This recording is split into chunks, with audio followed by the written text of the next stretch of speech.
you are wrapping up Curb. This is the last season. Oh, yeah. Is this news to you? Oh, yeah. Oh, boy. You're regretting it? You can come back and you can just pretend you never told them this is the last. Yeah. You should do a whole last season salute. Yeah. Get all the love. Get all that love gravy. Yeah. All of that. This was a benchmark show. What a landmark. It changed everything. And then come back and do another 3 more seasons. You're really great on the callbacks, by the way. I think this is your 2nd or 3rd. It's my 9th. Yeah, it's your 9th. Yeah. It's great. Oh, okay. We'll tally that. Yeah, last. One of the things that I think, because my son really got into Curb and we started watching them again, and I thought, intentional, not intentional, but your style of comedy, it so fits younger people today because there aren't laughs on it. It's a lot of reaction. Things are played very real. And I think it's one of the reasons why it endures so well. As I could talk to probably like a 15-year-old who would say, I love that show, which I think when they look at even some, great shows that I absolutely love, they maybe have a laugh track on them. And were shot single camera, or multicam, their interest in them has diminished a little bit because this is the style they like now. Do you think there's anything to that? Yeah, absolutely. I think the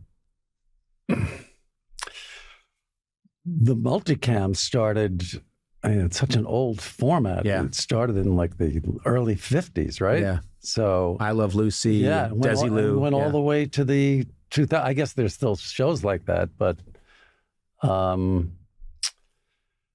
this show's improvised, and I think that lends a sense of reality and spontaneity to it. Yeah, that the young people enjoy. Well, I think there's also, I can remember when I was growing up, I accepted it, but I'm watching Happy Days, and a character enters. There's massive applause, and the Fonz has to wait. Yeah. And we just accepted that. Well, Kramer used to get applause when he would enter. That's right. That's right. And so everybody would wait, and then he would start talking. And then finally, I think we had to tell the audience not to applaud when he came in. Right. And we put a stop to it. But no one else would put a stop to that. What I'm saying is that was so encouraged that it got to a point in the 70s and 80s on sitcoms where characters would come in with important information, like the tests are back and it's fatal. And the character would come rushing in, and people go like, "Whoa, look, it's Dr. Cuckoo!" And occasionally, and you'd see those characters would have to kind of nod and look out. And then, by the way, the tests are back. It's cancer of the spleen. You will not survive, And you're like, this is madness. But we just, there's the things that I think I knew on some level this isn't good, even when I was a kid. But also, there are scenes that are outside.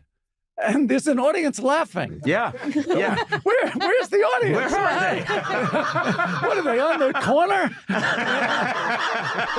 It's crazy. Yeah, I feel like the other thing is that there's such a emphasis on jokes. And I knew that because really the only show like that I had worked on was The Simpsons. We worked so hard on jokes having to be just going over and over and over to get the best jokes. And then you find that, and I love that format and I love working on that show and think it's brilliant, but on your show, what I loved, it's that old Jack Benny thing, the biggest laugh can be on a reaction. I mean, so many of your laughs are reaction shots, which to me is something that we maybe lost along the way. Do you know what I mean? It's like Buster Keaton, it's the classics. The stuff I always loved was the comedy where you were playing it real. And so much of Curb has been your utter disappointment and dejection or embarrassment or indignation. And those are my favorite moments, which aren't, the writing has set it up, but Yeah. you wouldn't get it if you didn't see it. I mean, the other thing, it's nice of you to say. I think it's the first compliment you've ever given to me in our relationship. So it means so much to me. So much to me. Is it the first? And thank you. I think it is the first. From the bottom of my whatever this is. I'm told. I have you're like the Grinch now. I know. You're listening to Whoville. But the Larry David. The thing about the 3-camera show, yes, the jokes, tons of jokes. They're coming at you one after another. There are people in rooms, there are writers in these rooms till 3 o'clock in the morning, punching up scripts, joke after joke after joke, and they tell the joke, and the character says the joke, and nobody ever laughs. Nobody ever laughs in these shows, which is odd, because if these things are so funny, how come nobody ever laughs? Right. Well, they don't laugh because laughing is the hardest thing to act, I think. And be real. That and drunk. I've always been told, being drunk is... I don't know. Okay, sorry. I got the fuck out of here. Sorry, I didn't mean. I just wanted to tell you that you weren't quite right. Is it a big surprise who's on the final season? Is it a surprise? Oh, wait a second. Have I been sitting here this whole time? Have we not acknowledged that this man right here, Conan. Thanks, thank you. This guy is in the show. Really? This year. Yes, he's a guest star. I might be one of the reasons it's the final season. Scraping the bottom of the barrel, huh? And he gave me a compliment before, and I know you think, oh well, he gave me a compliment. Now I'm going to return the compliment. He was so. Yeah. No, it was great. It was great. We had a great time. He was you were very good, and thank you for doing it. Well, I'm sure I was compensated. It's the only reason I'm here today, actually.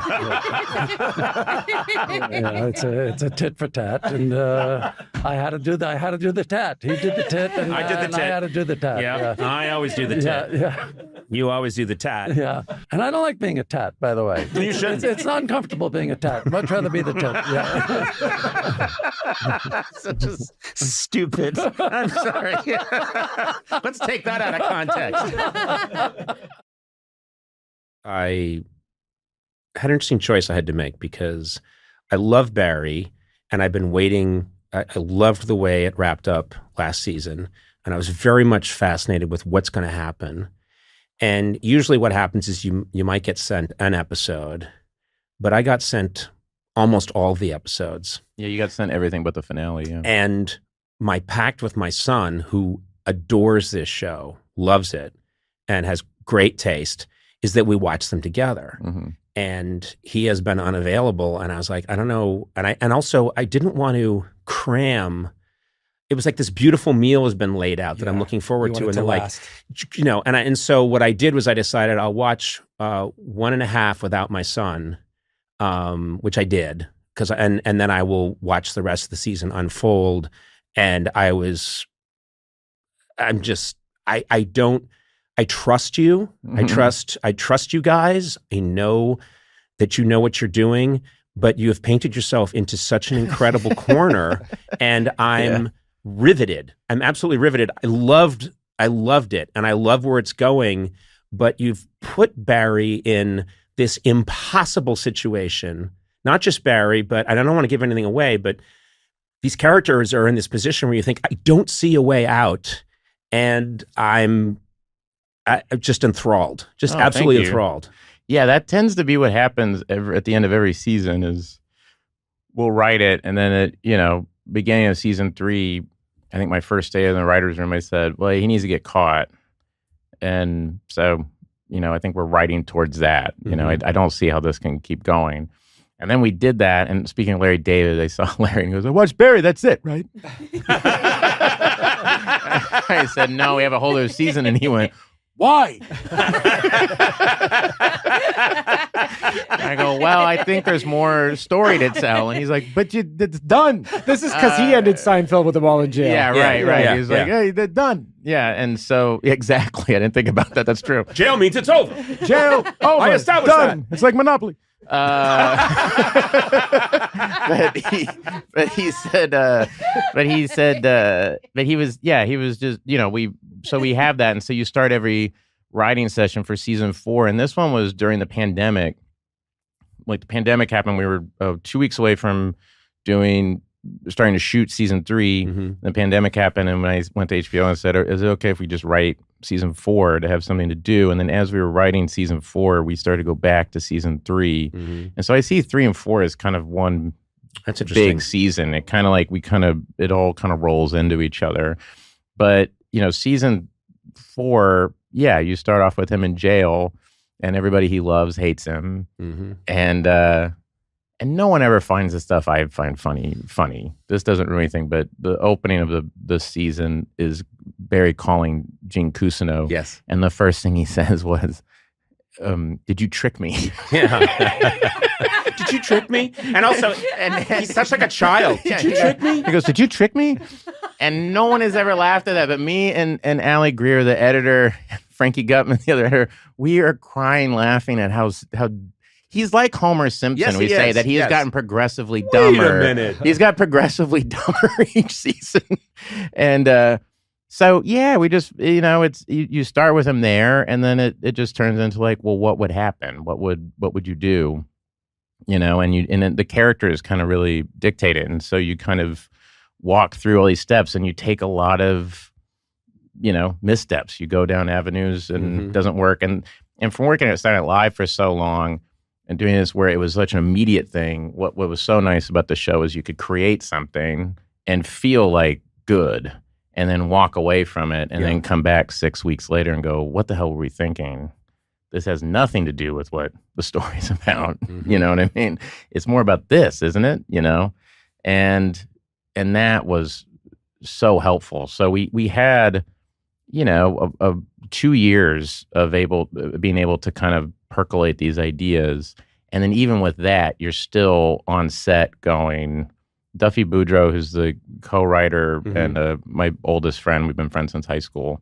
He's because he's been my friend for so long, you kind of know how it is where you're like on set, I'm the guy, it's my show. And so people are very nice and I feel like I'm a very nice boss, but it is kind of like you hear the, Bill's on set.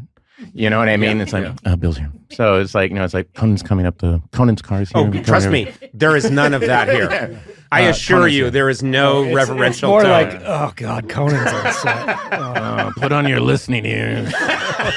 Get ready to laugh. Put on your pretend happy face. No, but it is that when I show up, it's like, oh, gee, and so it is. Everybody's kind of and it is nice to have your friend from high school there, going like, well, that's dumb. Yeah, you know what I mean? Yes. Or like, why would you?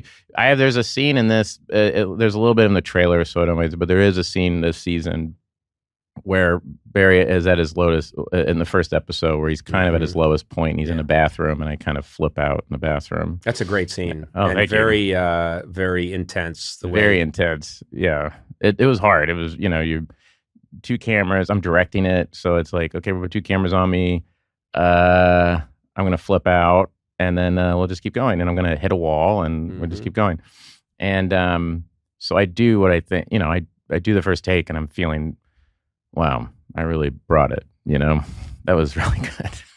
And the door opens, and Duffy comes in and goes, "It's a lot of acting, dude."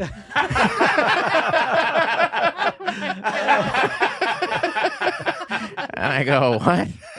I go, well, that's why it's called, and you get into like a fight like you did like with your friend from high school. Like, well, that's what I'm doing, man. And he's like, look, I'm from Oklahoma. What do I know? But it was a lot of like, oh, wait. A lot of like, hey, look at me, And he just walked out. And so I got mad and I'm like, all right, let's go again. And then I in the scene, I start hitting myself. So the action, I'm looking at myself in the mirror and I start hitting myself. And behind the wall, I hear, there he is. Like, there you go. Come on, man. But he doesn't have any, like, There's no reverence. There's no reverence. There's no anything. He's like, come on, man, what are you doing? And then Gavin Kleintop, our first AD, and Aida Rogers, our producer, they got to that place too. And that's infinitely it's so helpful. And our editors are like that, where I go, hey, you're not going to believe this scene we did. And they look at it and they go, that's pretty corny, Bill. And you need that. You need somebody to say, this doesn't feel like the show, man. I don't know what this is. This reminds me of just one of the times that I think was the first time Gary Shandling came on my late night show.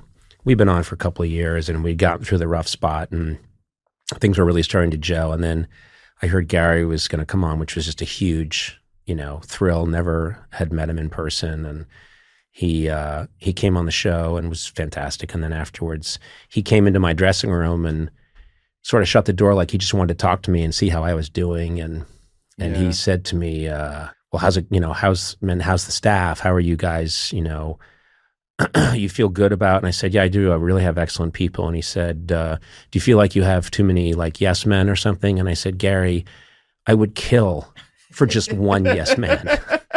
And he was laughing at that, but it was true. That's the kind of family I grew up in. Yeah. There's not a lot of, people just sort of make jokes there. And I know that we all love each other, but we make a lot of jokes. Yeah. And so there's not a lot of, hey, I just have to tell you, hey, your work really inspires me. That's not the, that's not the environment I would be comfortable in. Just thinking about it, you're laughing. What's if I said that to you? If I was like, Conan, you really inspire me. Yeah. So good. I would say, how much money did you get paid? Yeah. Where's the camera? What's the joke? You really inspire me to do the opposite. To nap. Inspire you to nap. People ask me all the time, they say to me, Conan, you know everyone in the business. And I say, thank you. And then they say, Larry David, is he exactly like he is on Curb Your Enthusiasm? And I say, yes, he is. You are exactly like that guy. You would claim that you're not quite that guy. But the times I've hung out with you at parties, I feel there might as well be a camera recording this for HBO. Oh. You are the same guy. I take that as a tremendous compliment. Yes, you should. Because I got to tell you something. I love that guy. That guy.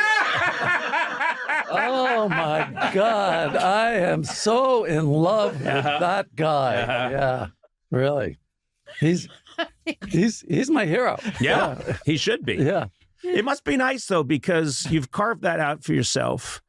And then if people encounter you in real life, you don't have to in any way contort yourself to please them. Yes. You can tell them, I don't feel like taking a selfie. It's not really what I want to do right now. And they must love it. And they laugh. Yeah. Except a couple of weeks ago, I got invited to a dinner party. And, 10 years ago, I would have gone, okay, sounds good. What's the address? And now, this time I said, who's coming? Oh. Yeah. It did not go over well. The person was offended? The person seemed to have been a little offended. And I wound up not going. Yeah. Wow. So there you go. So I tried to be Larry, and it didn't work. But by the way, as long as we're on the subject, is it such a terrible question to ask who's going to? Why is it such a secret? Why is that a secret? I don't understand the big secret. You can't say who's going. Why? I don't get it. Yes. I think you're within, Right? I think you were within your rights to ask who's coming. Thank you. Because you want to find out. Also, I'm imagining you have enemies. And you want to make sure you're not walking into a party. I just made 4 more as I walked into the building. But you want to make sure. You want to know. Yeah, I want to know. It's like a mobster who's going to a restaurant wants to know how many ways are there in. If I'm attacked, is there a way out? Yeah, you got to know. Exactly, because a lot of times, honestly, you'll be invited to these dinner parties, and you find yourself sitting next to some insurance salesman, and you're there the whole for 2.5 hours sitting next to him or her, whatever. Yeah. It's not comfortable. Let me ask you a question, and I want you to be honest. Yeah. You came to my house not long ago. You didn't know who was going to be there. Were you pleased? Were you not pleased? And you can tell me. Well, were there enough celebrities to make you comfortable? Did you feel that it was a good environment, a good ecosystem for you? I need like 3 comedians and I'm fine. Yeah. Right. Yeah. Do I count as a comedian? Oh, Conan. Conan. Conan, you poor. It's just sad. It's just sad. Don't do this to him. Come on. Yes, Conan. Thank you. You can. Yeah. Well, I wasn't sure. You seemed happy. You seemed pleased. But then at one point, comedians, comedy writers, either one. Whatever. Yes. Yeah. But at one point, I noticed that you had retreated to a separate area and you were just observing. You were eating your food and you were just observing other people. Well, as if you were, looking at birds. And you were doing little sketches. And I wondered if that's normal behavior for you. I'll tell you what. I don't like sitting with a plate on my lap. Right. Okay? Right. And I saw there was a counter. There were stools in front of the counter. And I thought this would be a good spot to plant myself. Mm-hmm. Yeah. And so I planted. And it turned out to be a great spot because when people come over, this is what I do at parties, by the way. I always sit. You can't be in the middle of a room making small talk and then you're going, your brain is racing, Oh my God. Oh my God, I'm out. I can't. I got nothing. I got nothing. What? The bathroom? Do I have to go to the bathroom? Do I have to get a drink? Or I know, I'll do TV Larry. I'll do TV Larry. All right, well, it's been nice talking to you. Yeah. And then you move on. Right. I think people know now that you can't have interminable conversations. They can't go on forever. There's got to be an out. There's got to be an out. You know what? You're on a podcast right now. How long is this going to go? We may be done. And this is our special 5-hour salute. No, but it's not. It's a special 5-hour salute to Larry David. But I think I have an idea for parties. You have a party sheriff. Okay. Yep. And he sits. He's in a chair above the party. He's overseeing the party. Yep, like a lifeguard. Or he's in another room on video. Yeah. And he's got cameras on everybody. Like a pit boss. Like a pit boss. And he's seeing the conversations. He's looking at him. He's seeing how it's going. He's looking at the body language. He's timing conversations. And then he sees that somebody's in trouble. And he goes, okay, all right, I got to go. He goes down. He takes the person by the arm. He goes, excuse me, this is over. This is brilliant. I have to have this. Huh? I have to have this. I mean, this is a great idea. It's brilliant. It's fantastic. Thank you. I love that idea. I think we've all been there. He doesn't even pretend to take, hey, I need to talk to you about something. No. Everybody's aware. Also, does he flash a badge? Yeah. Does he put up a badge and say, this is over? Yeah. This is over. Everybody's aware there's a sheriff. There's there's somebody overseeing the party. By the way, I think I'd be a good one. You'd be great. I'd like to volunteer. I could do that job. We need a podcast sheriff. Yeah. You could do that. I definitely could do that job. A party sheriff, for sure. All right. I think, I want you to do it for me. I'm going to set up cameras. Okay. Because I am a good host. I mingle. You probably saw I mingle a lot. I get to everyone. I didn't get I got like 13 seconds. Because I knew I knew that you were fine. That I was fine. Yeah. Yeah. I don't worry about you. And then there are other people I worry about. Of course. So I probably short shrifted you. You didn't get the full Conan, which is, I'm told, magnificent. I felt a little on the shrifty side. Yeah. Working downstairs, you and I have talked about this, but Mike Sweeney is working downstairs. And Mike Sweeney worked in the comedy clubs with you, and Mike Sweeney has been with me for almost 30 years, I think. Not working, he just hangs around. But he's a terrific incredible writer. He's been with me forever, but he loves to talk about you in the clubs. Oh, God. And what you were like as a stand-up. I was very young. I was a young man. One of my favorite stories that he tells, and I don't want to mistell it, is that you apparently had a joke that you would do at the top of your set, and you would tell the other comics, if the crowd goes for this, I know that it's my crowd and I'll continue. Yeah. And then if they don't go for this, I'll know that it's not going to go well. And the joke was... Oh, it was the two form? Yeah. Yeah. I did that. That was I did that on the Curb special. Yep. Yeah. No, basically I'd go up. I'd say... Go out to a packed crowd, nightclub, comedy club. I can't even do it. You're making me laugh. Okay, sorry. A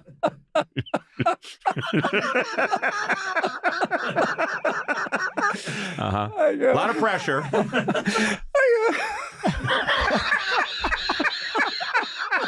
I like this more than I like the joke. But... You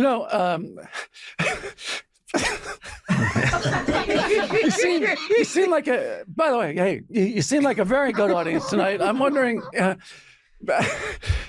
may I use the two form with you people, because I feel very kind of close to you. I feel like I know you. Do you mind if I jump into the two form?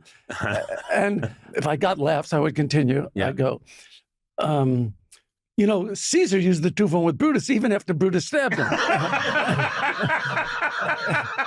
He said to Brutus, I think at that point, if somebody's trying to kill you, you don't have to be that familiar with them. Right. Yeah. So I would throw that out there. Right. And Sweeney said that the other comedians would all come out and they would watch because they were so fascinated to see what would happen. And their favorite thing was if the crowd didn't go for it. You became enraged. And you start berating them. I guess you people didn't take Spanish or French in high school. There's a familiar two form in Spanish. It's usted if it's kind of formal. But if you're friends with a person, then you use the two form. Imagine you're being yelled at because you and I have talked a little bit about, because I worked at Saturday Night Live and you had worked there earlier, and because your career fascinates me. It's a lot of, you're clearly this incredibly gifted, funny person, and it was trying to find, and you were very principled about doing things your way. I know at SNL it wasn't a good fit for you because you had your sense of humor, the stuff that you thought was funny, and you had a hard time getting stuff on the air. Yeah, I didn't get one. Oh, I got one sketch on at that wonderful 12:50 slot. My favorite. That's the sweet spot. Right. 12:50. Yeah, that's where I used to hang out. I loved that. Yes, I had one sketch on the whole year. At one point, you just became angry and quit. Yes. And then famously showed up a couple of days later. I pretended the whole thing never happened. Which became a Seinfeld episode. Yeah, exactly. Yeah. I was computing how much money I had. I cost myself enough money to live on for 2 years for me. And I go, oh boy, what an idiot! That was so stupid. Because I had a hissy fit. I went up to Dick Ebersol and I said, "This show stinks." This is right before air. This is like week number 6, and I had been cut every week. And I went up to him, and he had the headphones on, the headset on, and I went, "This show stinks. It's a piece of shit. I'm done. I'm done here." And then you just came back. I just came back. Now, maybe because he had the headset on, he couldn't hear you. Maybe, yeah.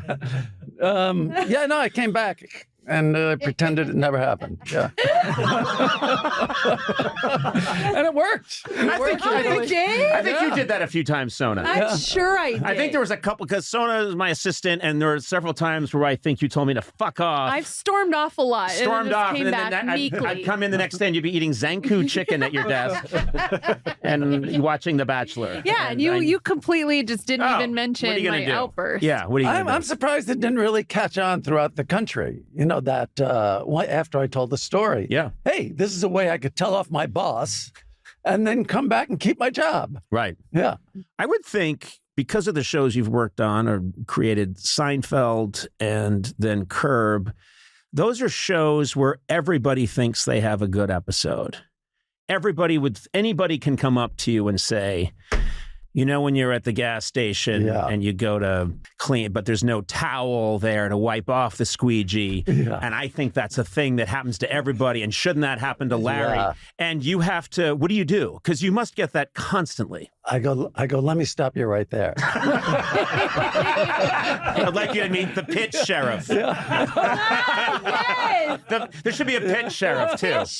Yeah. I go, let me stop you right there. You know, I'm not, the Writers Guild forbids me to hear ideas from other people. So I'm sorry. You know, I'm sure it's a great idea, but I can't hear it. Right. Yeah. And does that work? That doesn't work. Yeah, no, it works. Okay. It's pretty good. What doesn't work are the pictures, because, you know, you're in the street. Hey, there's a fan wanting to take a picture. And so I thought, I tried something new, and I said, you know what? I can't take pictures outside. Wait, what? What's like a vampire? Yeah. I said, you know, there's people, I can't take pictures outside. And then when I was inside, I would say to people, you know what? I can't take pictures inside. And how's that working for you? You know, it started out okay, and then I sort of couldn't get through without laughing. So, my name is Lars Ulrich, and I feel psyched about being Conan O'Brien's friend. You know what? I'll take it. Psyched I'll take it. good. I mean, that's pretty cool. Psyched is a good word. Psyched does not come up on the spell checks on your iPhones until you've put it in like 9,000 times. But psyched is a big word in my vocabulary. I like that you broke the artificial intelligence of Apple to compliment me. We do what we can. Keep Apple on their toes. Not that they need it from us. But first of all, not too long ago, I go to see. I'm like a lot of us. I'm friends with Jack White. That's so right. I go back. I'm backstage at a Jack White show, and there you are, and you're just there as a fan, and I'm there as a fan, and we got to chat a little bit, and it was just cool to see you out enjoying music. Wherever Jack White is playing, if I'm in the same vicinity, I'm always there. I love Jack. Have loved him.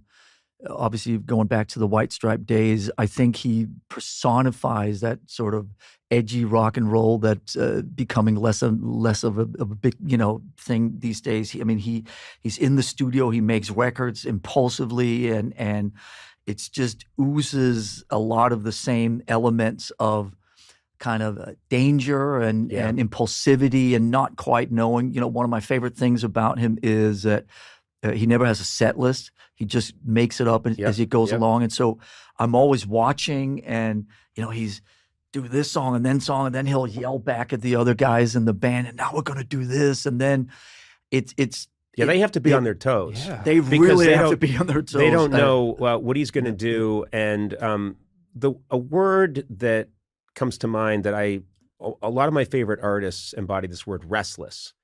I think that's the word that comes up with me.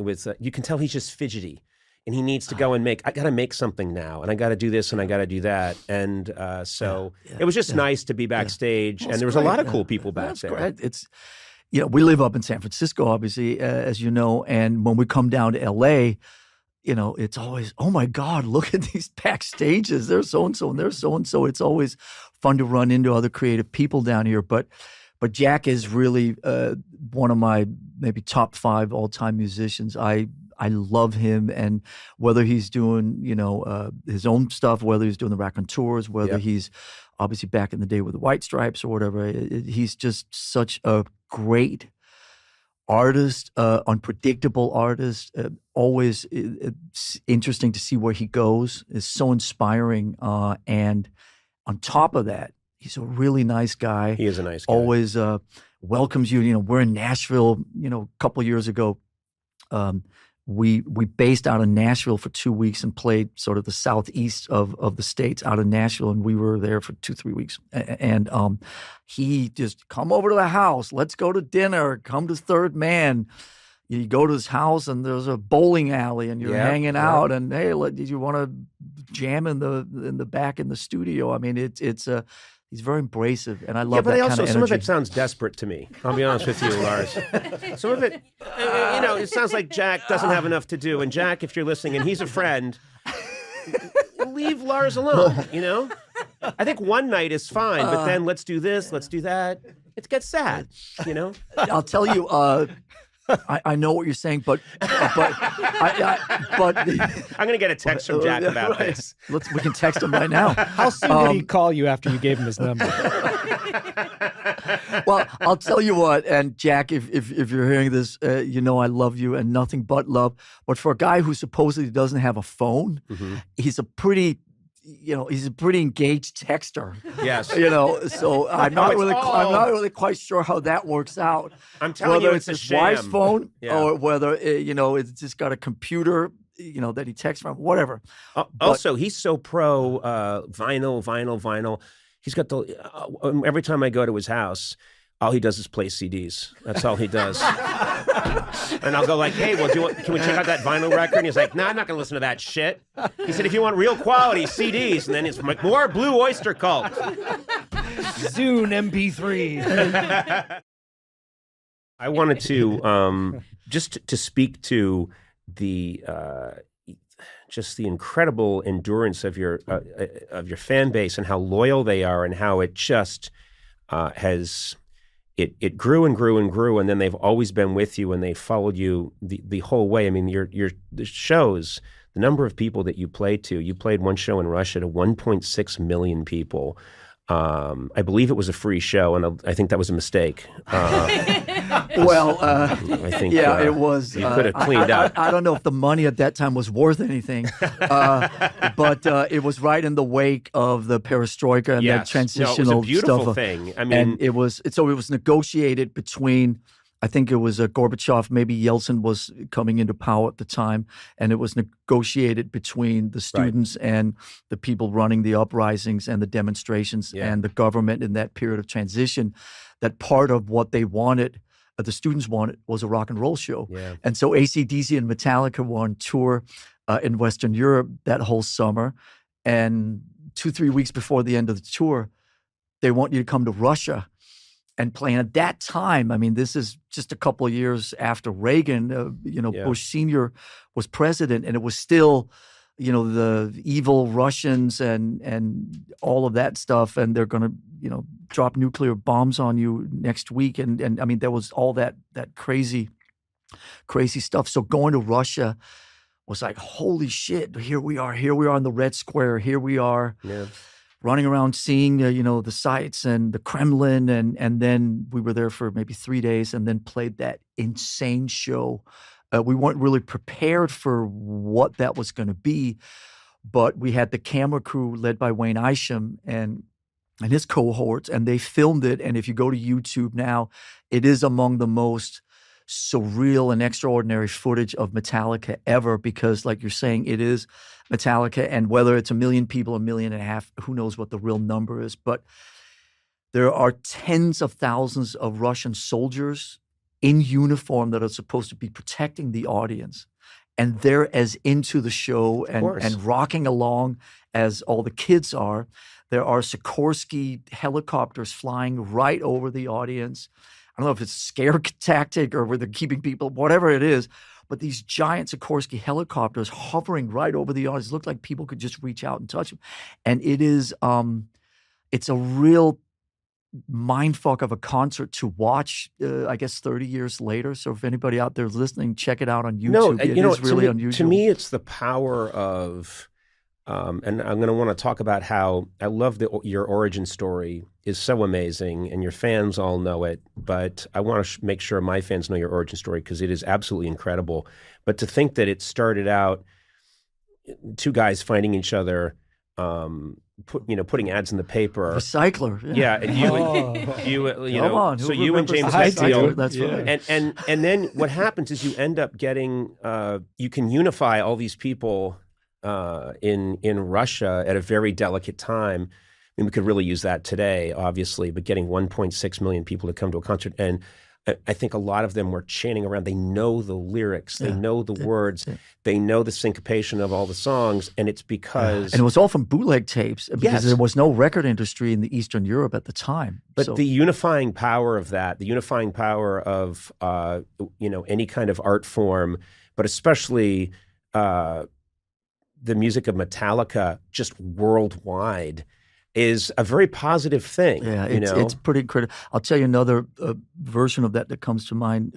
First is we've played down in Abu Dhabi and Dubai a couple, 2-3 times. And great place to come and play, primarily because the fans come in from Iran, they come in from Iraq, they come in from Saudi, they come in from Kuwait, they come in from Lebanon, they come in from Bahrain, they come in from Syria, they come in from all over the Middle East, and you're playing to 30, 40,000 kids. We've done it 2-3 times, and they all bring their flags, their national flags. That's cool. And the Iranians and the Iraqis and the Saudis and everybody else are sharing an experience together. Right. And in that arena, they all are completely united around the music, and kind of there's a brotherly feeling of all of us in this together, including the band members.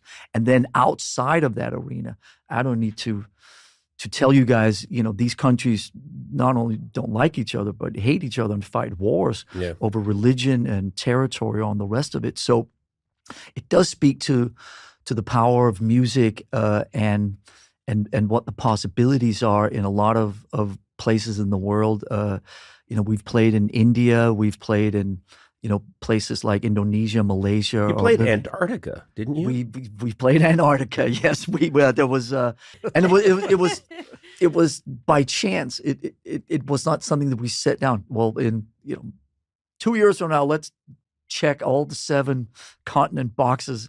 It wasn't like that. We were playing somewhere. We were playing somewhere else. We were playing, and then we were 5 or 6 into it, and somebody said, "Well, hang on a second. If we're going to do this, then let's do it." And we got an offer from, I think it was Coca-Cola. They were doing a contest for Latin America, and they invited us to come down and play for contest winners on a Chilean research base in Antarctica.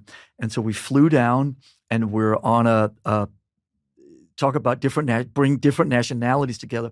We were on a Russian icebreaker on anchored off a Chilean research base, playing to Argentinian, Chilean, and Brazilian Coca-Cola contest winners in a space that was maybe twice of the room we're in. Right. And we're in a small room. Yeah. It was a tent that was set up, and on top of that, everybody in the audience had headphones on, like we all do now, because it was silent disco style. Because part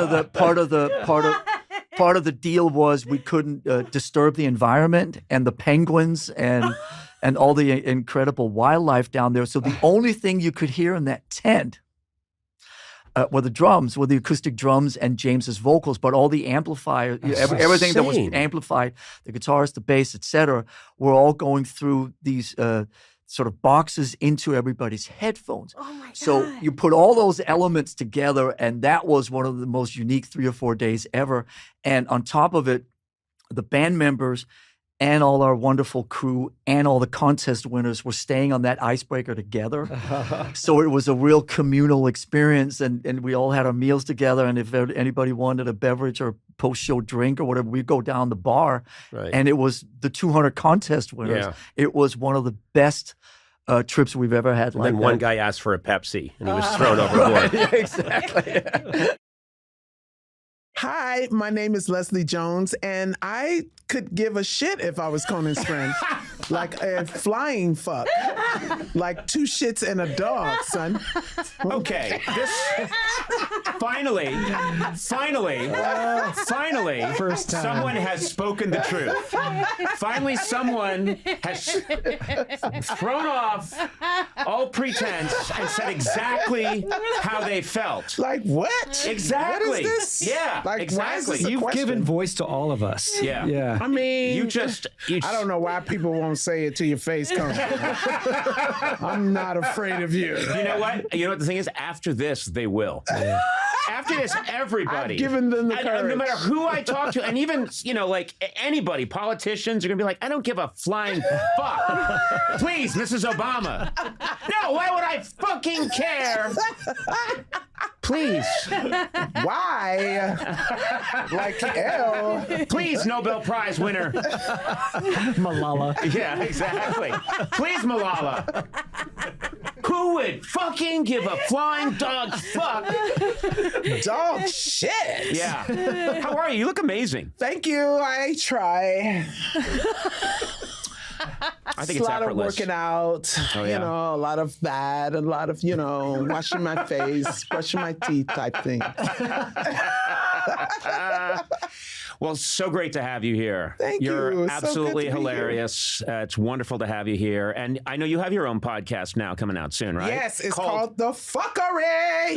Okay, well, we're not going to have that kind of language here. Oh, wait, we already have. Yes, I by just far. want to say, well, then it's going to be a lot of bleeping going on. Yeah. son. The Fuckery. That's the name of the podcast. Fuckery, yes. Tell us what it's all about, the idea of this Well, podcast. it's really it's everybody's always wanting to talk to me or hear my opinion about something or hear me just conversate about or want to know what I think about things. And at one point I was going to maybe take over for Ellen, and it's just not a good idea.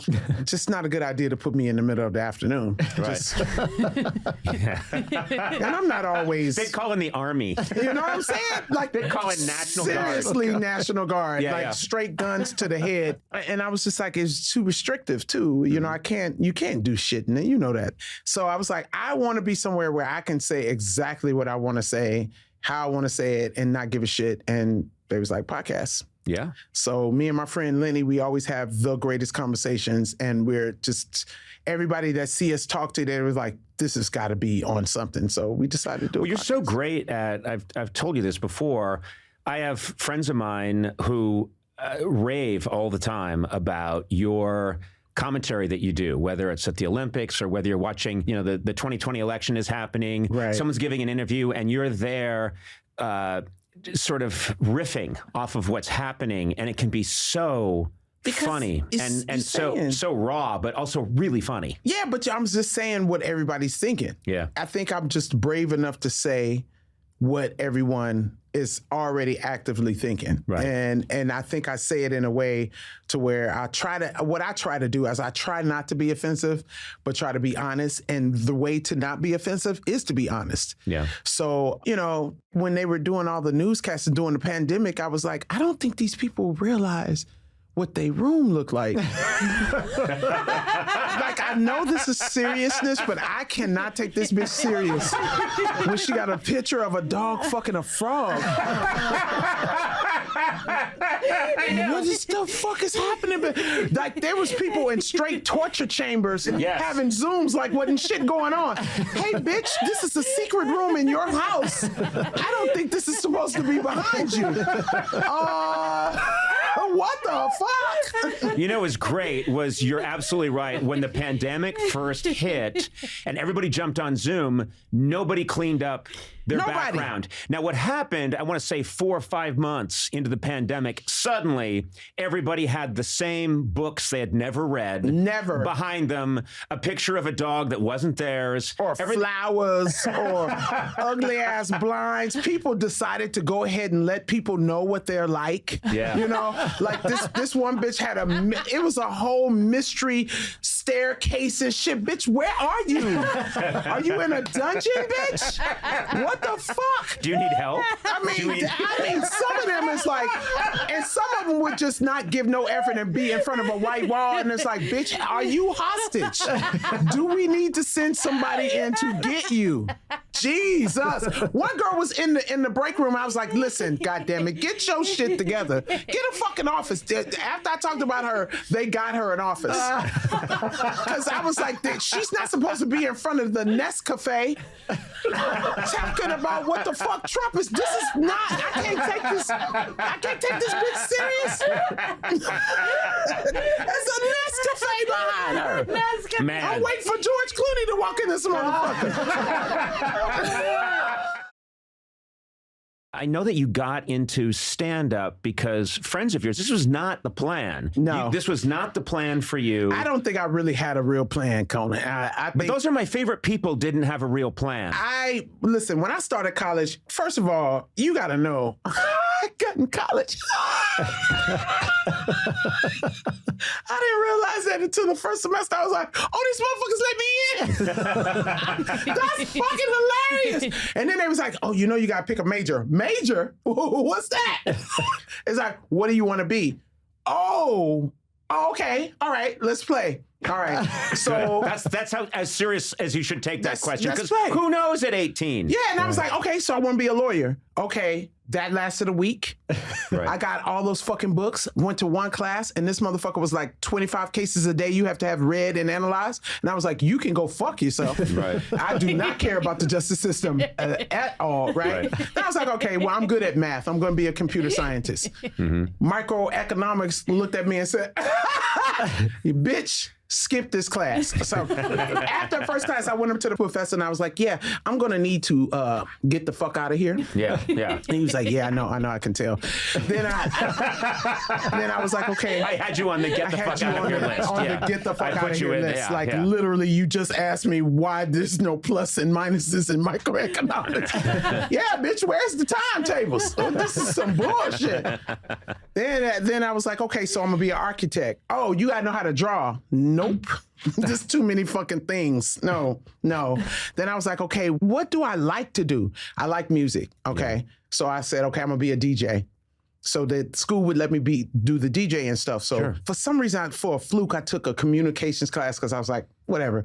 First day in that class, they made us get up and see if we could talk in front of class. I talked for like 30 minutes. And the lady came over to me. She was like, you don't have to take this class. She was like, I'm going to go ahead and pass you. She's like, you need to go and start taking more classes like this because, she's like, something's there. Right. At first I was like, good for her though. I was like, okay, well, I'm gonna be a good DJ or something, or I'm gonna be like an actress or something, or like, I never thought comedian. All this time I'm making people laugh like crazy, but I never thought comedian. I always thought, oh, comedian is like Richard Pryor, Whoopi Goldberg, Eddie Murphy. I'm not that, Right. Maybe I'll be an actress and I'll get to play Whoopi one day in a movie. That's as far as I would go. I don't know. None of it was really, I don't know, like grabbing on. I would do these little things, but I didn't notice that I was at parties. People were inviting me to parties because I was funny as fuck, and I was just, So I got my scholarship changed over to Colorado State. My coach left Chapman and then went to Colorado State and took me with him. But he didn't tell me that it was going to be a red shirt year. I didn't know what red shirt was until I got there, and I was like, oh, I have to practice, but I can't fucking play the game. Fuck this, like. I don't want to do this. Right. And I was hanging out with these girls, and this girl signed me up for a contest. She signed me up for a comedy contest on the campus, funniest person on campus. And she came in one day and she was like, well, we were walking through the thing and she saw the sign and she was like, you should sign up for that. And I was like, no, what the fuck is wrong with you? She's like, you're so fucking funny, bitch. You're so funny. I was like, bitch, you don't know what funny is. Because again, I'm thinking Richard Pryor, right? Whoopi Goldberg, Eddie Murphy. You don't know what funny is. I'm okay, right? She was like, she came to my apartment like 2 days later and she was like, yo, I signed you up for that contest. And I was like, bitch, what the fuck is wrong with you? Like, I'm not going to do that. I was mad at her, but I wasn't angry. And then I was just like, well, you think I can do it? And she was like, bitch, you are funny. Just get up there and start talking. So I was like, okay. So I went to this contest, and you know how comedians are that hear about a contest. Yeah. So all the comics from Denver came down to Fort Collins and tried to intimidate us. This is the first thing I learned, but they don't know that, I'm from a fucking hood where gangsters, pimps, hoes, crackheads, I done seen everything. So you're not going to pull one over on me, but I could see they were intimidating the other comics. So I just went up and just started talking about my family and and won the contest. But I'm going to tell you, the process of walking on that stage and touching the mic was absolutely religious. Yeah. I remember touching the mic and thinking, I have been doing this all my life already. Yep. It literally felt like something that was like it had been put on me. It was a perfect shirt. I don't know if that's the same experience, but I just remember speaking into the mic going, oh, I'm gonna be doing this for the rest of my life. Well, here's what I think I can relate to, and which I know to be true, is when I was growing up, I made people around me, I made my family laugh. I made my brothers and sisters laugh. Big family. I make kids in the neighborhood laugh. I make kids at school laugh. That was my secret weapon, and it got around that I was really funny. I didn't think that counted. I thought that just called, you're funny with your friends. If someone had ever said to me, you should be funny professionally, I'd say, well, no. Just like what you said. I'd say, no, funny people, that's something else. Like professional comedians, professional talk show hosts, anyone who's in front of people and they're paying money to see them and they're making them laugh. That's something very different. I don't know what that is, and I'm 1,000 million miles away from that. Yep. That is what I thought. And then when I started getting up in front of people and getting laughs, it felt exactly the same way, like I was a duck being put into water for the first time and going, wait, this feels right. This feels really good. It feels so right. But it still took years. Oh, years and years to just get comfortable with it. I didn't make it till I was 47. I think I was comfortable with doing comedy. But, you know, when you first start comedy, and this is what I tell New Jacks, just first of all, real comics, we hate when people come up to us and ask, hey, what advice do you have for new comics? Because the first thing I'm going to say is quit. Yeah. Because if you got to ask right now, then you're not going to hang in there to do what you have to do. But it still took years for me to learn how to actually perform. Yeah. You know, until I saw Jamie Foxx, I was just wailing out there. I didn't know that you have to write jokes that fit you. You don't just write jokes. You know what I'm saying? So I was going up there saying shit that did not, people were like, what? Like, what are you talking about? Like, I would get booed. I would just get scratched off by the DJ. I saw Jamie Foxx one night and he performed and I was like, oh my God, that's the form of comedy. That's what I want to do. Okay, so how? Because I didn't think anyone could be funnier than Richard Pryor or Eddie Murphy or Whoopi Goldberg. Like I said, I had put them in that. And to see someone perform in that same genre of like, I was like, oh, mannerisms and shit. I was like, oh, this is it. Oh shit. I remember getting my friend to talk to his friend so I can talk to him. And but he was like, you don't have shit to talk about. You know, you're a youngster. I was like 18. He was like, go get fucked. Go fuck someone. Go get your heart broke. Go break some hearts. Go get fired. Go get hired. Just go and live life so you can have some material. And I just knew I had that wanting in me. And I was more scared of not going up than going up. Yeah. So it was that, but I knew that I didn't want to do it until I was good at it. So that's what I did. I went 6 years and lived life, had crazy times, and then came back in 93 and just been doing it ever since. Let me tell you, world renowned, every time I hear somebody say world renowned, I punch them in the face because go fuck yourself. I hate world renowned. Oh, I'm world renowned. Have you been to Compton? Because I'm from Compton. If you ain't been from Compton, Compton's in the world. You can't deal with me. Go fuck yourself, world renowned ass bitch. Man, I was about to say I'm world renowned, and I'm luckily that world renowned shit. Guess what, Leslie? I was gonna do it because sometimes it's something I just say. Sometimes I just say, you know what? I'm kind of world renowned, and then not believe how many people say world renowned to me. Really? And it's so hilarious. It's like it's like saying I know Kim Kardashian. Look, go fuck yourself. Yeah. I remember this because I remember going, oh my God, that's really embarrassing, Leslie. I remember when I got SNL and I had to meet with Lauren, and I was sitting there. You know, it was in the process. Now Lauren's world renowned. very much. He owns half of the world.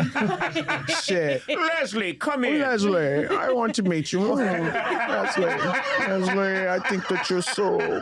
Leslie, yes. Oh, man, so many imitations. I love imitating him. He's so fun. But I remember meeting him for the first time, and I'm in the office, and I was fucking shitting bricks. I could tell this man was somebody who fucking just... He's the motherfucker, right? Yep. And I'm just sitting in this office in front of him, and I'm like, okay, like, I'm old too. I'm like 47, so I should be able to say something mature, like, And I remember... Trust me, that does not come with age, Leslie. It does not. It does not. It does not. And I remember looking at this man and saying, I can't even believe I said it. I said, hey, if you want to ask somebody about me, call Eddie Murphy. He know me. And he know I'm funny. And Lauren was like, He's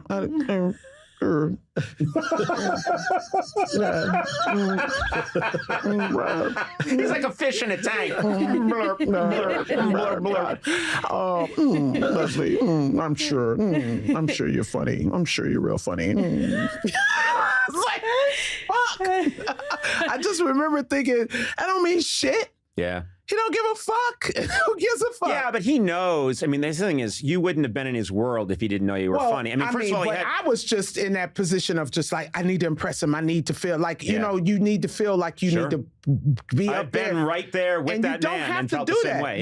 You just be you. Like, I didn't know then I really wish I would have known that just be me. I didn't learn that until maybe 6 months into SNL, that the way I was going to win at SNL was to be me. Yeah. I was trying to be everybody else. I'm a Virgo, so Virgos are perfectionists, and we're people pleasers too. And it's like, when I walked in there, I was a dope ass comic, and I'm like, I'm going to prove to you motherfuckers I'm funny. And didn't have no respect for sketch comics at all. This is what I want to ask you about this. I had no respect for sketch comics. As a matter of fact, when they told me to come and fucking do it, I was like, yeah, I can do it, because these sketch motherfuckers don't know how to do comedy. They only know how to do fucking pretend shit, and they're not funny. I'll put them in front of a fucking mic. Yeah. And let me tell you something. That motherfucking table read, but sitting between 80 Brian and Taryn and fucking Kenan in front. And these motherfuckers was changing their voice every 5 seconds and doing shit. I was just like, what the fuck is, like, Taryn singing straight like Sam Smith at any second, 80 just busting, Kate busting into rap. It was like, what the fuck? I felt like a dumb motherfucker. I felt like I had went to college and met a gang of people that's way more talented than me. So it was just then it was a mission of like, oh, I gotta prove I'm funny, because these motherfuckers are funny. I gotta prove that I can, I can give something to this equation. And I really was not being myself. I was really trying to be something else. And until one day, Kenan, I was smoking weed with Kenan, and Kenan was like, man, you be having me busting the fuck up in this room. He was like, why we don't see this motherfucker? And I was like, because, I'm kind of ghetto. I'm ghetto and shit. The motherfuckers ain't going. He was like, man, this is the motherfucker they need to see. Yeah. So that's the person. So that's when I started catcalling Colin in the middle of the hallway. Like, he would be standing there with Lauren, and I'd be like, you's a fine-ass white motherfucker. Oh, my God, I've never seen a white man so fucking fine. And they would just laugh and laugh. So I would get on the elevator with him, and I know, because he was always with Lauren. So whenever I would get on the elevator with him, I would just be like, so if I invited you to my house, would you come? And he would be like, Leslie, you can't do that. Like, I was like, Lauren wants me to get some too. Like, and Lauren would just start laughing. So it was just like, hey. And then I wrote my first update, and the first thing I said was, you delectable Caucasian. And that was it. That's great. Colin was like, yeah, we got to do something with this. We got to. And but I was really in love with Colin. I was in love with Colin for literally the first whole season. Really? I was so fucking in love with him, and he knew it. He knew it, and he took advantage of that love. He really did. He fucking motherfucker. I'm saying this, and I hope you're listening to Conan O'Brien right now, because I know that you knew that I was in love with you. And he strung you along? He strung you along? He strung me fucking along, Yeah. Colin, I would text him at 2:00 in the morning and be like, no one's going to know. No one's going to know. Just come over real quick. Just come over. And he would be like, Leslie, you know I got a girlfriend. So? Fuck that bitch. I was like, I've seen her. She's so skinny. You're not having fun with her. You're not having fun with her, Colin. You're not having fun with her. And I literally was so in love with him. And I think one time I did an update, and it was so, it never got to air, but it was so, I remember Lauren looked at Colin and goes, yo.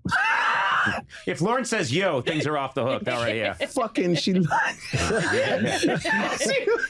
fucking, Keenan was like, you really like that dude, huh? And I was like, let's not talk about it. The day that I gave up on Colin was like a sad day, because I was just like, he's never gonna fucking like me the way that I like him. And then he did something, then I started hearing things about him, and I was like, oh, he dirty. Then I wanted him more. You like a dirty guy, huh? Oh, I love a dirty motherfucker. Well, good news. Oh, wait, I got nothing. What? I was like, you don't seem dirty at all. Wait a minute, do you want to hear about our beef? Yeah, well, we got beef, I'm told. Okay, so I'm trying to remember when this was. Yes, okay, when I had to host, I think it was the BET Awards. Remember I had to come and do Conan O'Brien? Had to. Got to. Whatever. Let's do another take of that. What do you mean I had to go do Conan O'Brien? I had to. They put that shit on the press. I was like, motherfucker. The fuck am That's I what my going? wife says. My wife says I had to do Conan O'Brien. I was like, for Christ's sake. It's like, what the fuck am I gonna talk to this motherfucker about, man? But I wanted to do it because I was like, kind of, all the white people like him. I was like, he seems really funny. Now, every time I saw you, you was really funny. I was like, I didn't know you was as tall as you was too. And I was like, damn, this guy's tall. But I don't know who the producer was. I don't know if y'all friends, but he was so fucking weird. And I don't know who you talked to. He was a weird motherfucker. I don't remember this guy, but I just remember him making me just not uncomfortable. But you mean the guy that talks to you before the show? I wanted to beat him up. I wanted describe him physically. He looks like John Schaefer. He bald head, had glasses. I just remember him being nervous. I think he had a condition. I don't think he worked on our show. I think he had a condition or something. I think you talked to someone in the hallway who said, no, let's go over your notes for Conan. Yeah, he was like, and then he ran down the hall. And he was insisting too. He was insisting on stuff. And I was like, no, don't talk about that. Don't talk about that. Yeah. And then he said, well, he's like, you have a boyfriend. And I was like, no, we were just starting to talk to each other. Sure, yeah. So I was like, no, don't mention that at all. Because he was already squeamish about dating me anyway. So I was like, no, don't mention that. And what's the fucking first thing that you said? You asked about a boyfriend. And then I'm the type of person that doesn't lie. I really don't lie. It's very hard. Right. So I was like, oh, we kind of... And I think I said something like, oh, I think I'm kind of mad at him or something like that. Something I said, but I was like in my head trying to answer you and like, what the fuck? Why did you fucking ask me that? So the next day, this motherfucker sends me, because after that happened, every news thing picked up. Oh. Leslie Jones is dating someone. This motherfucker sends every article that mentions him to my phone. Damn. And he was like, and especially sent the clip from your fucking show. And I was like, he sends me the clip. But my people was like, he's a bitch.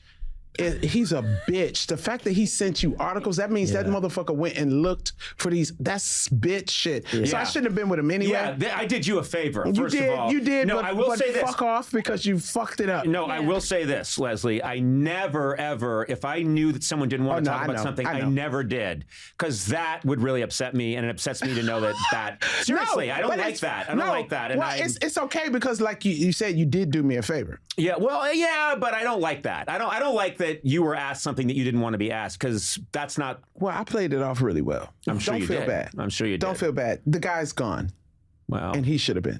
Maybe I'd like Because to I- hang out with him. No, fuck that. I bought him a first class ticket to come out and he didn't show up. Oh, Fuck that guy. all right. Well, I did the right thing then. You did. He was just. I got to figure out who this producer is. I 'cause know. Yo, You're not supposed to, I wanted to- you're not supposed to do that. If someone says, I don't want to talk I about know, something, he's you're not right. supposed to do And it. he Very was good about that. really forceful. Like he was. I just remember thinking this guy. He said he worked with you for a long ass time. He was the guy. I just remember him glasses, and I remember him having a condition because he told me about his condition. A condition? He- and he's telling you about his condition? Yeah, he was you saying sure this something wasn't a about ghost? No, he was What saying. kind of show are we running? He said that he was because I was like, "Are you like ADHD or something?" Or and he was like, he said something that he had, and I was like, "Yeah, that's You know what? I got to say, what kind of show am I running? Yeah. Where I say, hey, we need a segment producer to talk to Leslie Jones. Who have we got? I'll do it, boss.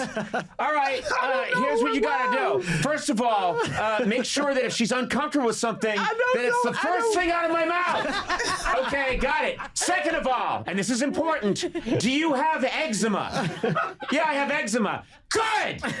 Make sure you mention it to her. What the fuck is that all about? I don't know who. I just remember thinking this fucking guy, man. But he said he had been with the show forever. He was a big fan of mine. I just remember him being short, bald head, glasses. He looked like John Schaefer. Like Okay, I'm going to take care of this. I'm just going to say some shit's going to go down now. You're going to get a finger in a box on your doorstep. There's going to be a hawk's head I feel on bad. your lawn. I should have never mentioned this guy. Poor guy. Oh, well, anyway. Oh my God, that's so fucking funny. The other thing that you do so well is you mix it up with people. Your crowd work, you mixing it up with people is My favorite thing in the world. so funny. And My favorite thing in the world. there's so often I see people that do it and it's like, well, it's okay, but it just feels like it's packing peanuts. It's just filler. It's not really getting us anything. You really go on the attack. It's not even an attack. It's a story that I see. When I look at a person, I make up a whole thing. And it's so fun to explore that. My main thing when I'm doing crowd work is to make the person that I'm talking about laugh just as hard as everybody else in the room. Right. So I really do it with joy. I never want anyone to feel like they're feeling fucked up. But you know what? That's a lot like, one of the greatest of all time at this, if not the greatest, was Don Rickles. That's what he achieved too. He would go in, he would be tearing into someone, but the person would be dying laughing and could feel his good intent. He would have been horrified if he thought that he really did hurt someone's feelings because he was a very sensitive person. Yes. And I think you're the same way. When I say attack, I mean the energy. I meant the energy and intensity with which you go at it, which is full-throated. I'm going to go after this person right now, but do it in a way that there's a lot of love in it. It's so fun. And it's really funny. It's fun for me because I love making up shit. I love looking at the person and trying to figure out what's going on in their life and what I might think that's going on in their life. It be for me. The crowd work is for me. Like I'm doing the jokes for y'all. The crowd work is for me because I like to meet new people. I like to talk about people. I like to make people laugh at themselves. I really love making people laugh at themselves because that is the best laugh ever because you'll laugh at that even when no one's around. You'll go, that shit was funny what she said about me. God damn it. I'm going to use that myself. Like you'll use it yourself. Like there's nothing better than when people come back on my Instagram and be like, oh my God, I just got roasted by Leslie. Oh my God, I'm the so-and-so girl. It's so fun. Yeah. I love shit like that. I remember David Spade came into a Comedy Store and I was just on stage just going, just like from table to table, just going. And he was like, what the fuck? So the best way that I can describe how good I got at crowd work was Simply Marvelous. I don't know if you know Simply Marvelous. She was in a lot of black movies. I don't know Simply Marvelous. Yeah, she was in one of the Friday movies as John Witherspoon's wife. That's the only thing I can think of right now. But she was a fucking, like, she would go from table to table. She taught me a little bit. But JB Smoove gave me the best advice about crowd work.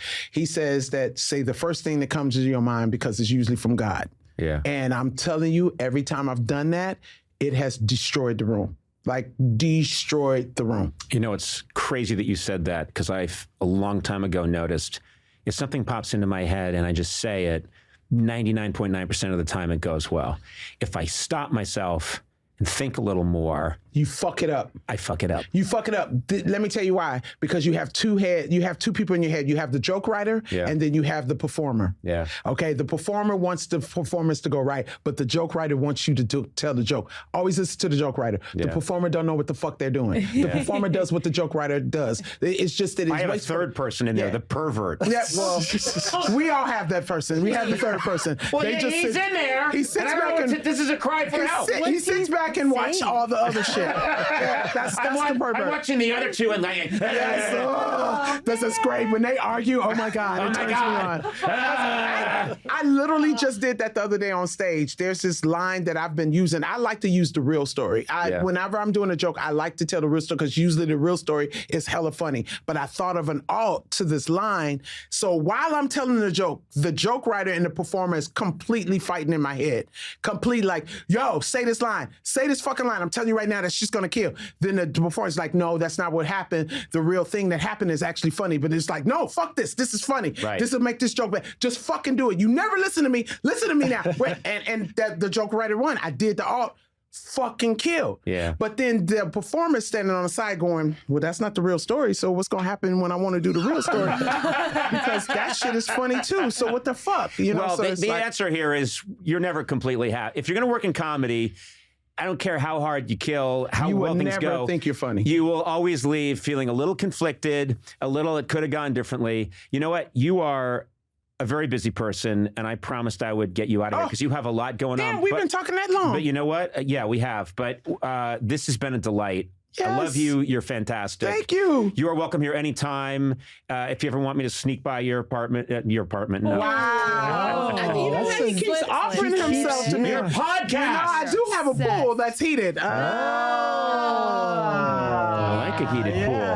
No, your podcast, The Fuckery. I want to make sure I get the word out on The Fuckery. The Fuckery, yes. I could listen to you all day, and I will. And I'm so glad that you're going to do this. This is such a great format for you. It's so good, It's perfect for you, and people are going to laugh, but they're also going to be improved by listening to you. Absolutely. It's so fun. It's the full, unfiltered version of me. Yeah. Well, I think that's always you. Yeah, finally. Has there ever been a finally unfiltered. Yeah. Shit. All right, you take care, Leslie. Thank you so much. Thank you so much, Conan.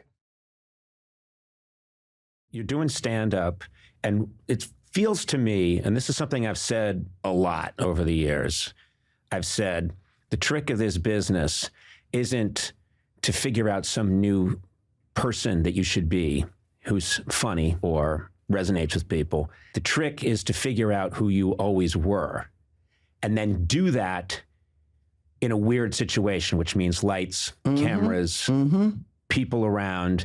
And, you know, here she is, Leslie Jones, music, you come out. That is a very unnatural environment. It's very, in some ways, very fake, but you got to crack. How can I be the person I was who killed at all those parties with your friends? And that's what you do. You go into the search of Leslie is the one that's funny, not these people that you've been, like I would rip a room and someone would come up to me and go, oh my God, you're so fucking funny. Oh my God, you're one of the funniest people I've ever seen. And I would be like, I'm good. I'm okay. And they would be like, well, what the fuck? And I was like, well, you know, I'm not Richard Pryor. Yeah. And they would be like, well, I don't fucking like Richard Pryor. I like you. Like, give yourself some love. Like, because I like you. I've never seen Richard, so I just saw you. And I had to stop myself from doing that. You know, I had to go, okay, so it's you up here telling these jokes. It's you writing these jokes. So it's you. Also, adulation doesn't get you anywhere. Right. So if you, I spent so many years, thinking I have no right to even be in the same room as all these incredibly funny people that I admire. That doesn't take you anywhere. That leaves you cold. Yep. They're, sure, they're great, but it's isolating and it cuts the creative process off. And in a way, you have to figure out, okay, yes, they're great, they're amazing, but I got to put that away right now and figure out who I am. And if someone likes that, great. Maybe we can get something going. And it's much what, like, it's just the same thing. It was like Kobe. Is Kobe as good as Michael? Well, Michael was Michael. Kobe was Kobe. Yeah. You know what I'm saying? So it's in that same fact. Like I was just telling my friend, I was like, I wonder if we're going to have to start letting go of the Whitney Houstons and the Michael Jacksons and the Princes and the admiration for them so we can let room in for these new artists. I just went and saw Bruno Mars and Anderson .Paak. Like, that was the most incredible concert I've ever seen. And they are so talented, but I'm so scared no one's going to know that they're this talented until too late. Right. You know, like, we got to give them some love. Right now, they're creating great things. Yes, Prince was incredible. Yes, Michael Jackson was incredible. Yes, Whitney Houston was fucking incredible. Like, but we got to start. We got to support the people who are here now. Who is incredible now? Like, who's incredible now? Like, 'cause if that's the case, then we go all the way back and say Marvin Gaye was the best singer ever. You know what I'm saying? Like, and then we don't go anywhere. Yeah. We don't move on. Exactly. And that's what's wrong with us. This whole world right now is that we're so absolutely frightened to move the fuck on. Yeah. We're so goddamn frightened. And it don't make no damn sense because if we don't move on, we are going to die. What do you think we're frightened of? We're frightened of change. Yeah. We don't understand that we've already been changing. If we hadn't changed, we would all be dead from dysentery. Mm-hmm. Do you get what the fuck I'm saying? Yeah. I mean, it's just amazing to me how we're not believing science, how we're not believing our advancement. I was in the airport. And we were in this little trolley that takes you around the airport, and it's fucking brick wall. I was like, we can build this shit, but we don't believe in vaccines? Yeah. Make it make fucking sense. Right. And for us to now just all of a sudden, a profession that we fucking hold so high, we don't even believe the doctors no more? Right. What the fuck is wrong with us? What the fuck is wrong with us? And I feel like social media has been a blessing and a curse in that because they've given everybody a platform. Yes. People who and I love you, people, but some of y'all don't need to talk. I love you to death, but some of y'all need to keep your fucking opinion in your goddamn kitchen. Yeah. You know how sometimes people say, don't say that shit out loud. Some of y'all need to put that on your fucking door and just keep your shit to yourself, son. There's a reason that we don't say everything on our mind. Yeah. There's a reason that you have censors. There's a reason. You know, the idea initially when social media first came along is this is going to bring us all together. And then the great irony is that everybody's completely isolated because if I don't like, Leslie, if I don't like your opinion or I don't like what you're saying, I never have to see you or hear you because I can modify everything in my life to block so that me I out. only see. Oh, and I've tried. No, and you'll never block me out. I try, and you just keep showing up in a new medium. Fucking show up. But it's true. She wasn't even invited on this podcast. I know. She just showed up. You were supposed to be here today. You just came crashing through the door.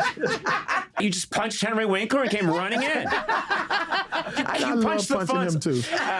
But no, it is so crazy to me that everyone can just take a bath in their own opinions and their own ideas and never be challenged. And never be checked. Yeah. That's accountability is just what everyone needs to learn, accountability. Even down to driving. Like I was driving the other day and, Melrose is fucked up because of the construction, right? Mm-hmm. Okay, so everybody's trying to get along. Everybody's like, okay, we're going to make fucking do with this. One motherfucker that needs to pull over to the side and fucking back up in the middle of the fucking traffic. But no one says anything. No one's bumping their horns. No one's saying, motherfucker. No police there checking. So you're going to do what the fuck you want. Yeah. That's exactly what's going on now. Yeah. No one's getting checked because everybody's so sensitive. No one knows how to say, sit your motherfucking ass down because, we're not supposed to say that. Yes, you are. It's a thing that's going on now where people are not falling down. You need to fall down so you can get back up. Mm-hmm. People are not scratching their knee. I want to scratch everybody's knee. Do you get what I'm saying? You mean you think people need to fucking hurt? Yeah. You need to. People have this thing right now where, you old people, y'all glamorize suffering. No, bitch ass motherfuckers. We glamorize being strong. We glamorize learning a fucking lesson. We glamorize, hey, if you make a fucking mistake, you made a mistake, get your ass up and fucking either fix it or keep it moving. Right. We don't learn, we made a mistake. Everybody hug each other. No. You fucked up. You fucked up. You fucked up. Tell somebody they fucked up. You're wrong. That's wrong. That's bad. You know, it's interesting. You just said, I've noticed this recently. Nobody says anymore, all right, I was wrong. I never hear that. And you used to have to hear it because the analysis would come out, the election would be over, the results would come in, and someone would go, well, okay, I was wrong. I thought I was going to win, but I didn't. Now, people that run for office say, if I didn't win, it's because it was fixed. But if I do win, then it was still kind of fixed, but I still won anyway. It's fucked up. Yeah, and so I think you're right. I'm in my life, in my personal life, when I walk around, if anybody says, you know what, I made a mistake and I'm sorry, I think that person's a genius. Like I have so much respect for it, and it completely changes the way I see them and the way I feel about them. Even if a motherfucker say, my bad, yo. Yeah. I give messages, man, my bad, yo. I people who project, you know, it's a lot of projection. We have passive aggressive is the new thing now, you know? Yeah. Read between the lines. I'm saying what the fuck I really mean, but I'm not saying what I really mean. Right. You know, and it's disgusting. Yeah. It's like in other words, fake it till you make it is making shit float. Do you know what I'm saying? Back in the day when you used to say, I fake it till I make it, that means that I'm going to fake it until I really actually learn what the fuck I'm going to do. Now it means I'm just going to fake it all the way to the top.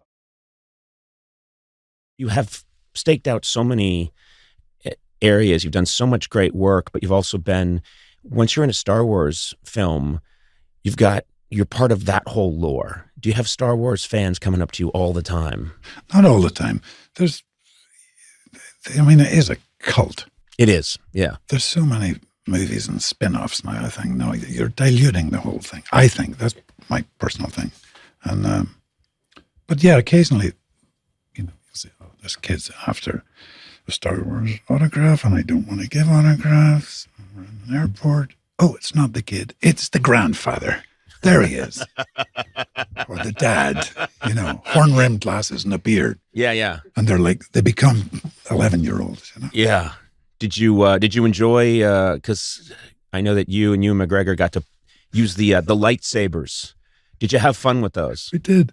The first time we actually had to pull the lightsaber, and there's only a handle. Right, there's a handle, and they add the effect later. Yeah, and maybe a little bit of aluminum tube with green tape. Mine was green because I'm Irish Jedi. And Ewan's was red or something. Yeah. So the first time we got to pull them, to start a little fight, you know, we both automatically went, and action.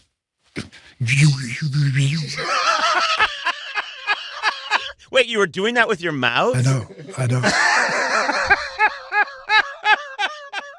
George said, let's cut there. Boys, we can add that in later. Don't worry about it. Yeah, of course, we knew that. Twat.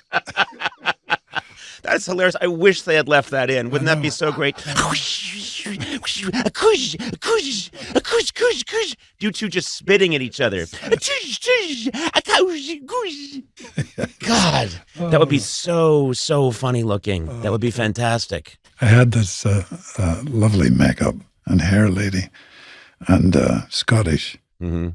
And I was supposed to be doing a scene with this little flying sort of monster that was this kid that would eventually be Darth Vader. He's 9 years of age. Sure.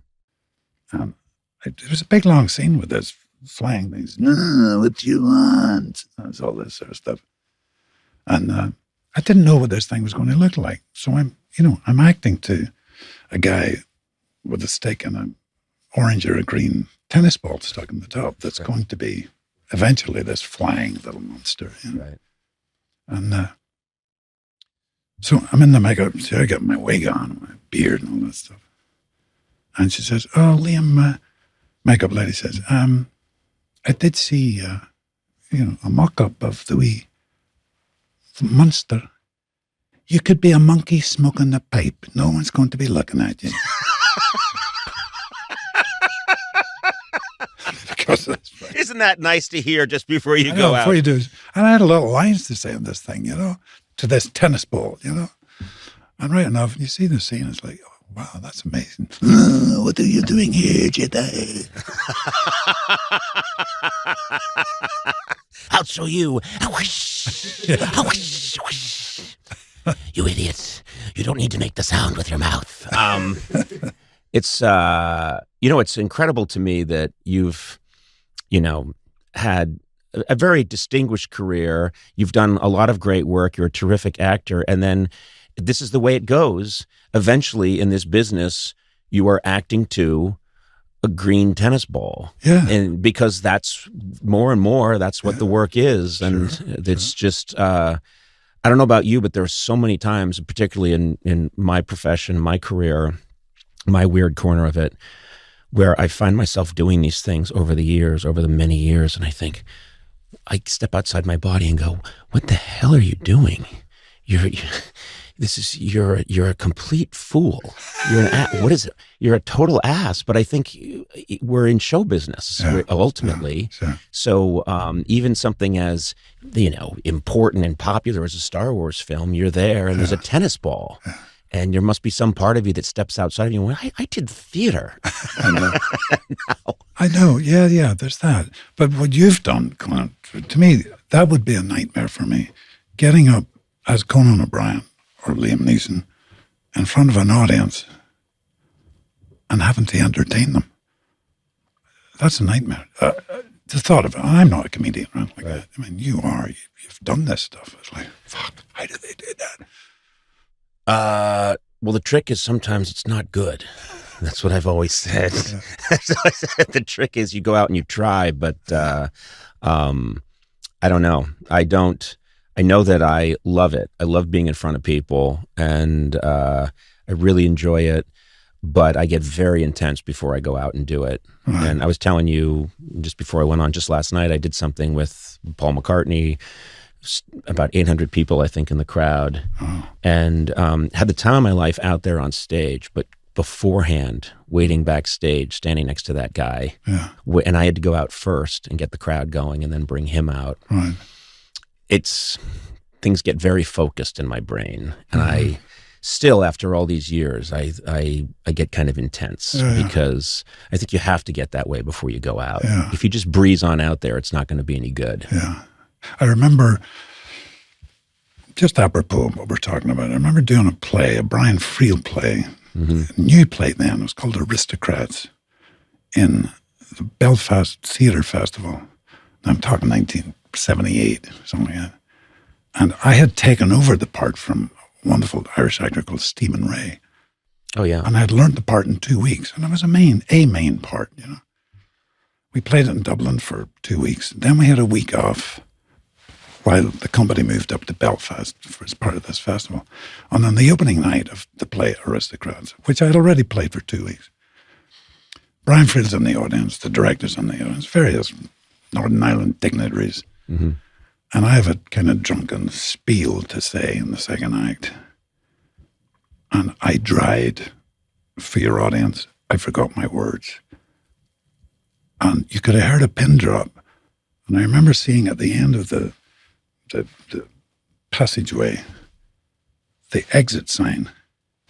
And I thought, if I jump off the stage now, I can be out of this horrible feeling in maybe 6 seconds, and all this is over. I didn't, but it felt like an hour had passed, and I was still there looking at this exit sign, and the audience looking at me. I was supposed to be drunk, the character was, so I kind of staggered off stage, and the script girl was, she wasn't following it at all. Anyway, when I got off stage, I remembered the line, and I staggered back on again and resumed the performance. So it came back to you. It came back to me, but I'll never forget that moment of absolute terrifying fear. Mm-hmm. I kept thinking, I sometimes get obsessed with the World War I, the Battle of the Somme, things like that, because I had a neighbor on my street who served in the Somme twice, and the things he must have seen. I remember thinking those soldiers, before they got over the trenches, must have been feeling something similar to that. It was almost like a near-death experience for me. I'll never forget it. It's funny. Have you ever figured out what happened in that moment? Why, because you knew it. You obviously knew it. Was there something in that moment? Was there a reason? Was it because everyone was in the audience? Because I find sometimes I don't like to know. Yeah. If someone important's in the crowd, sure, I don't want to know. Yeah. I'd rather not know, because that gets in my head. And I used to find it difficult, even when family would come and they would say like, "Oh, my dad's here and he's going to sit in the crowd." That would make it more difficult for me, which shouldn't make a difference at all. No, I know. But it would make it more difficult, even though it's a TV show, it's going out to millions of homes. That's who's really seeing it, this audience, but I couldn't get past that. Yeah.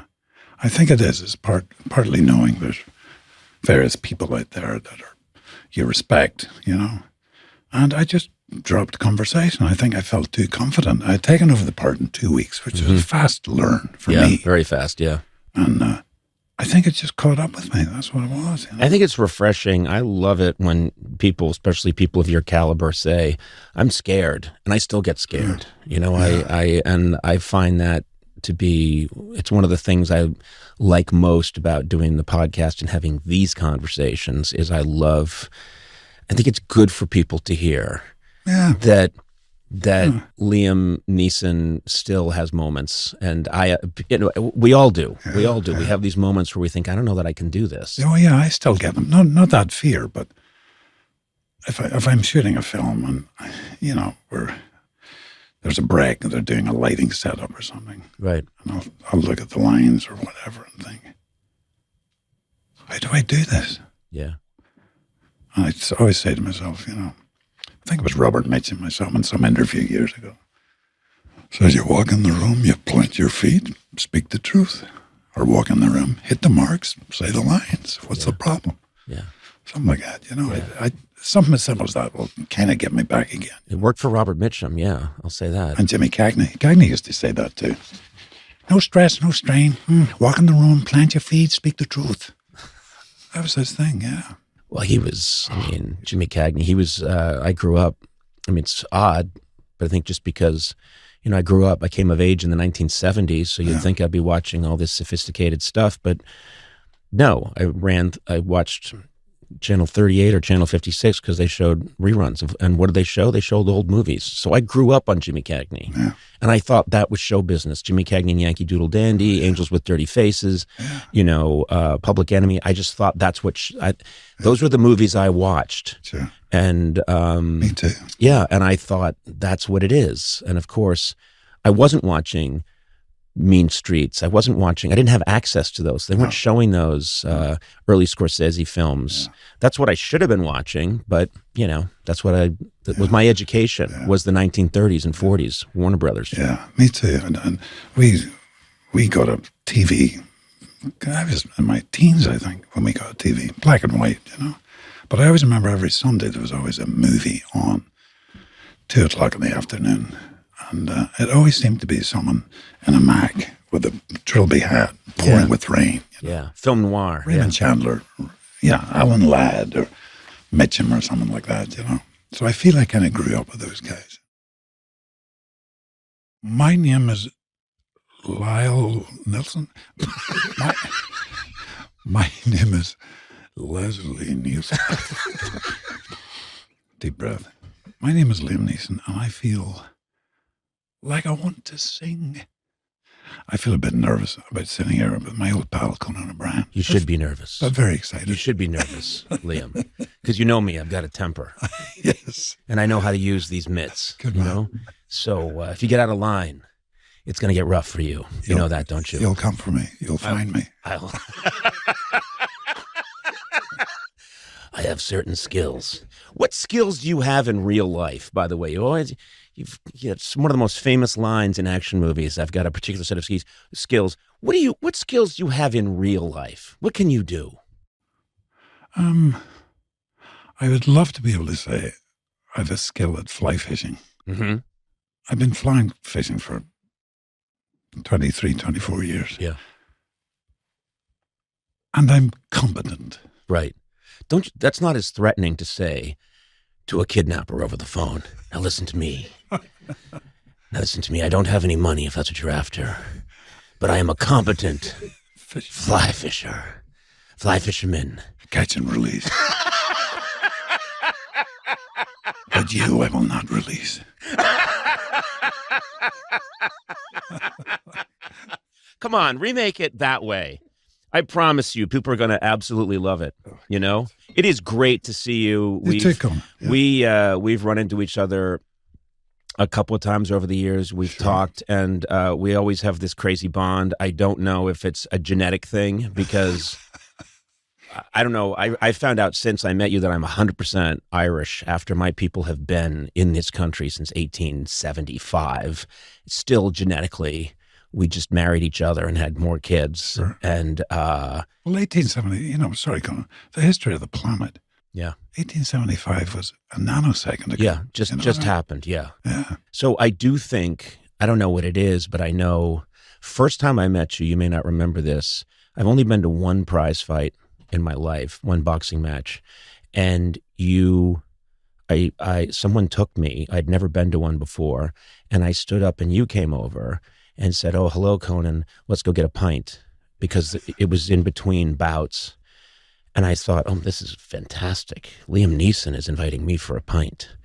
And what was the main event? I don't I mean, this is how bad I am. I don't remember. I remember people were hitting each other. That's how I don't follow the sport. Someone invited me. Right. And I thought, these guys seem angry. No, they're supposed to be doing this. We're supposed to be hitting each other. I don't remember what it was, but we went and we got a pint together, and I thought, this is living, having a pint with Liam Neeson. This is about as cool as it gets. And it was a great time. You were very nice to me. And then we've run into each other every now and then. I know my people are all from the South. Yes. By the coast. And I know that you're a northern fella. Northern Ireland, a little town called Ballymena. Yeah. 30 miles northwest of Belfast. But my mother was born and bred Waterford in the Irish Republic. Waterford by the sea? Yes. That's where my people are from. Get away. Yeah. Seriously. Yeah. I will not get away. I am here to stay. We are from Waterford and on my father's side. Yes. So you and I are related. We know that. We have to be. Yeah. And I remembered first time I went back to Ireland, I stopped somewhere that I was told was Waterford, and I get out of the car, and they say you're supposed to kiss the ground. So I thought, okay, I'll kiss the ground. And as I'm kissing the ground, someone went by and said, "What are you doing?" And I said, "Well, we're from Waterford." They went, "This isn't Waterford." Spitting out soil. They said it's 30 miles that way, you ass. So but it's funny because there is something, I don't know what it is, there's something in the blood where when I meet other people who are Irish, even though I've not grown up in that country, and you could say I'm not really Irish because I'm, third generation or fourth generation in this country, I do right away. Yeah. Like every cell in my body says, this is the air I'm supposed to be breathing. Sure. I like that it's raining out. Yes. Rain. Yes, everyone's depressed. Yes. People aren't taking care of themselves. This is the way I'm meant to live, not in Southern California, which is a terrible, terrible mistake. Yeah. But I find, Conan, I'm born and bred in Ballymena, Catholic. Oh, boy. Because everybody always asks. Yeah. But when I came out to the States, 1988, I'm an American citizen, very proud one too, and Irish citizen. But everybody I'd meet wanted to tell me they had a connection with either Ireland or Scotland. Yeah. I was dying for someone to say, I'm an American. Yeah. Do you know what I mean? Yeah. They always wanted to make a connection. Yeah. It made me think, okay, there was 1.5 million during the potato famine in Ireland. Sure. 1845, 1852. Came out here. Right. In coffin boats, they were known as coffin ships, And I was like, of course, 1845. That was a nanosecond ago, 2 seconds ago. But it's also, I've always got embarrassed on St. Patrick's Day here in the States because people that were 1/18th Irish paint the Irish flag on their face, get shit-faced, throw up on Fifth Avenue, and kiss everyone they see after throwing up. I'm Irish. And you're like, how Irish are you? My father's, uncles, brothers, sisters, mothers.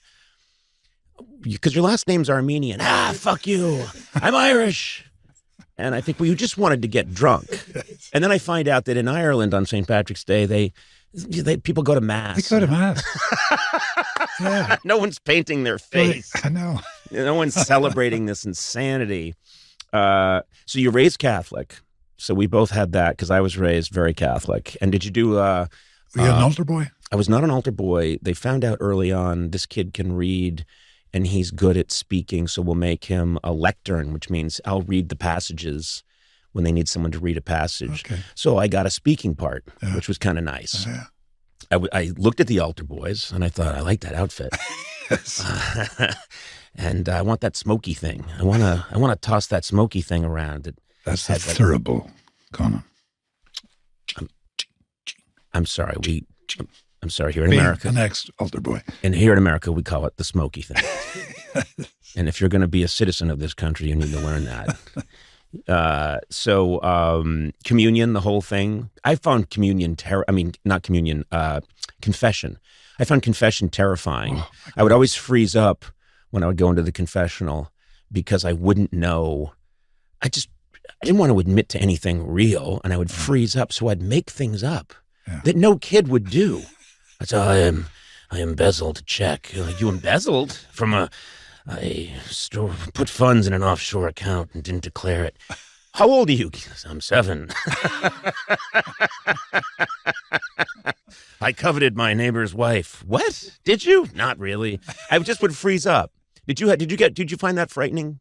I did, especially the last confession I ever went to, officially a confessional. And I think I wasn't 16, I was 15, I don't know, I was still boxing.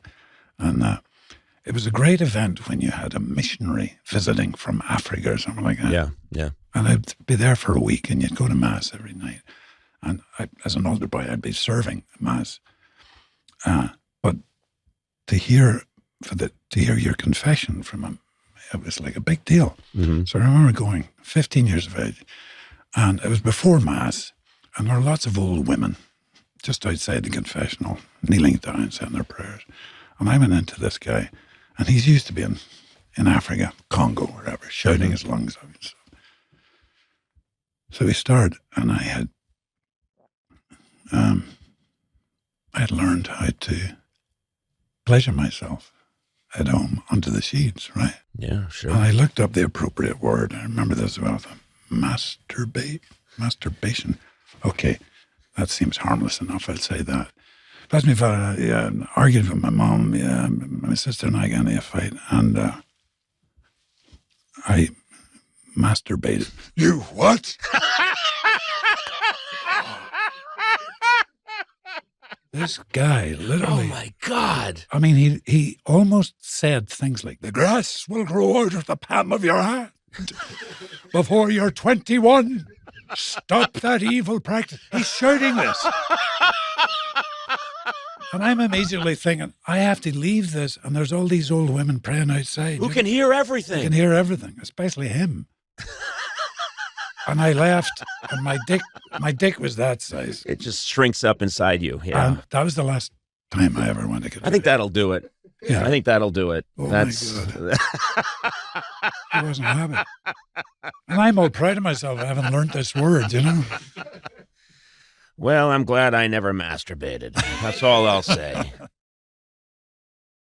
Tell me if this was a dream job or not. I know that as a young man, obviously before you had made it, you worked at the Guinness plant.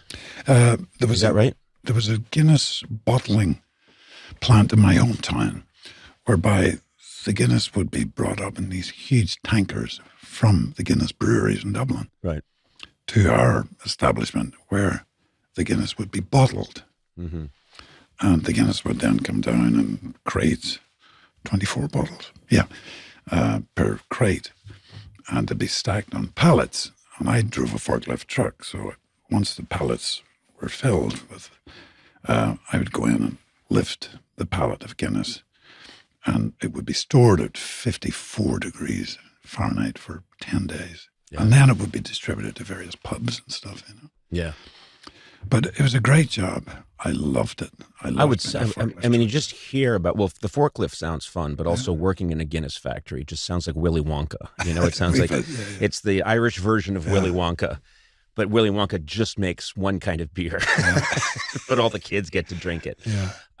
It is funny. I always laugh when I'm back in Ireland and I see lots of advertisements for Guinness, and I think you don't need to advertise it. It just seems. I know. Why are there ads everywhere? Hey, have you tried Guinness? Would you like some? You should try it. We know. It's the touchstone of this whole country is Guinness. There used to be an ad. I don't know if you would have got it here. I'm talking late 70s. Mm-hmm. And the ad for Guinness, program's on, go to a commercial break. And the screen would just go black. And it would stay black. And you'd be wanting to go over and bang the side of the television. Mm-hmm. And as you're about to do that, you suddenly start to see these little bubbles. So what it was a pint of Guinness, the camera slowly moving up to reveal the white head. Yeah. That was the ad. Yeah. It was brilliant. Yeah. That was it. They did show that This here. 30 seconds of blackness was brought to you by Guinness. That was it. Incredible. Yeah. It's funny because I know that for years, I don't think they do anymore, but they encouraged, they said, oh, it's fine. Even if you're pregnant, it's good for the baby. It's good for the breast milk. Sure. If you've, iron, full of iron. Yeah. Yeah. My first son was born in Hollis Street, mm-hmm. a very famous maternity hospital in Dublin. And my wife got liver with, it wasn't she gave birth to our son, Michael. But she was very, very anemic. We didn't realize this. Mm-hmm. And she needed something like 12 units of blood. And I was about to start shooting Michael Collins. I had cycled back home once the baby was born and all that. Everything was okay. And suddenly there was this emergency. These 5-6 nurses apparently came in. My wife saying, call my husband, please call my husband. And they're going, it's all right. Don't worry. It's all right. Mm-hmm. And it was all right. Yeah. But they started giving her a bottle of Guinness every day. I'm picturing it hanging up like an IV. No. That's what they do in Ireland. Don't worry. Yes, anybody, they bring them in. Motorcycle accident. They put a thing of Guinness up, run an IV into your arm. I'll be all right. Just a scratch. Off your head. Massive internal damage. Give him some Guinness. He's all right now. He's all right. We were talking just before we got started about there was an event we did because you have this great Spielberg association that, because you were played Oscar Schindler in Schindler's List and Oscar Schindler. You don't remember? God, you've had too much Guinness. This is a big moment in your career. You should remember this, Leo. Oh, that black and white movie. Yes. Yeah. He couldn't afford color film. Yes. It was a weird time for him to cheap out on such an important movie. Such a beautiful, such a fantastic movie, and you were so brilliant in that role. And I know that but you and I got invited to this big Spielberg event, and they sat us next to each other. Yeah. Someone thought, we'll put Neeson next to O'Brien. Put the Irish together. But it was a pretty heavy table we were at because I was the MC for the event. You were speaking at the event. I think Springsteen was. So at our table was Bruce Springsteen, Patty, myself, because I'm the MC. That's how I got in. Yeah. You're there, of course. And Steven Spielberg, President Barack Obama comes and sits at the table. Yeah. And you and I'll never forget, we're sitting next to each other wondering, how the fuck did we get to this table? I know. And I'm feeling that side. I know. We just both naturally, everyone else at the table feels like this is the table we should be at. Yeah. And you and I are there.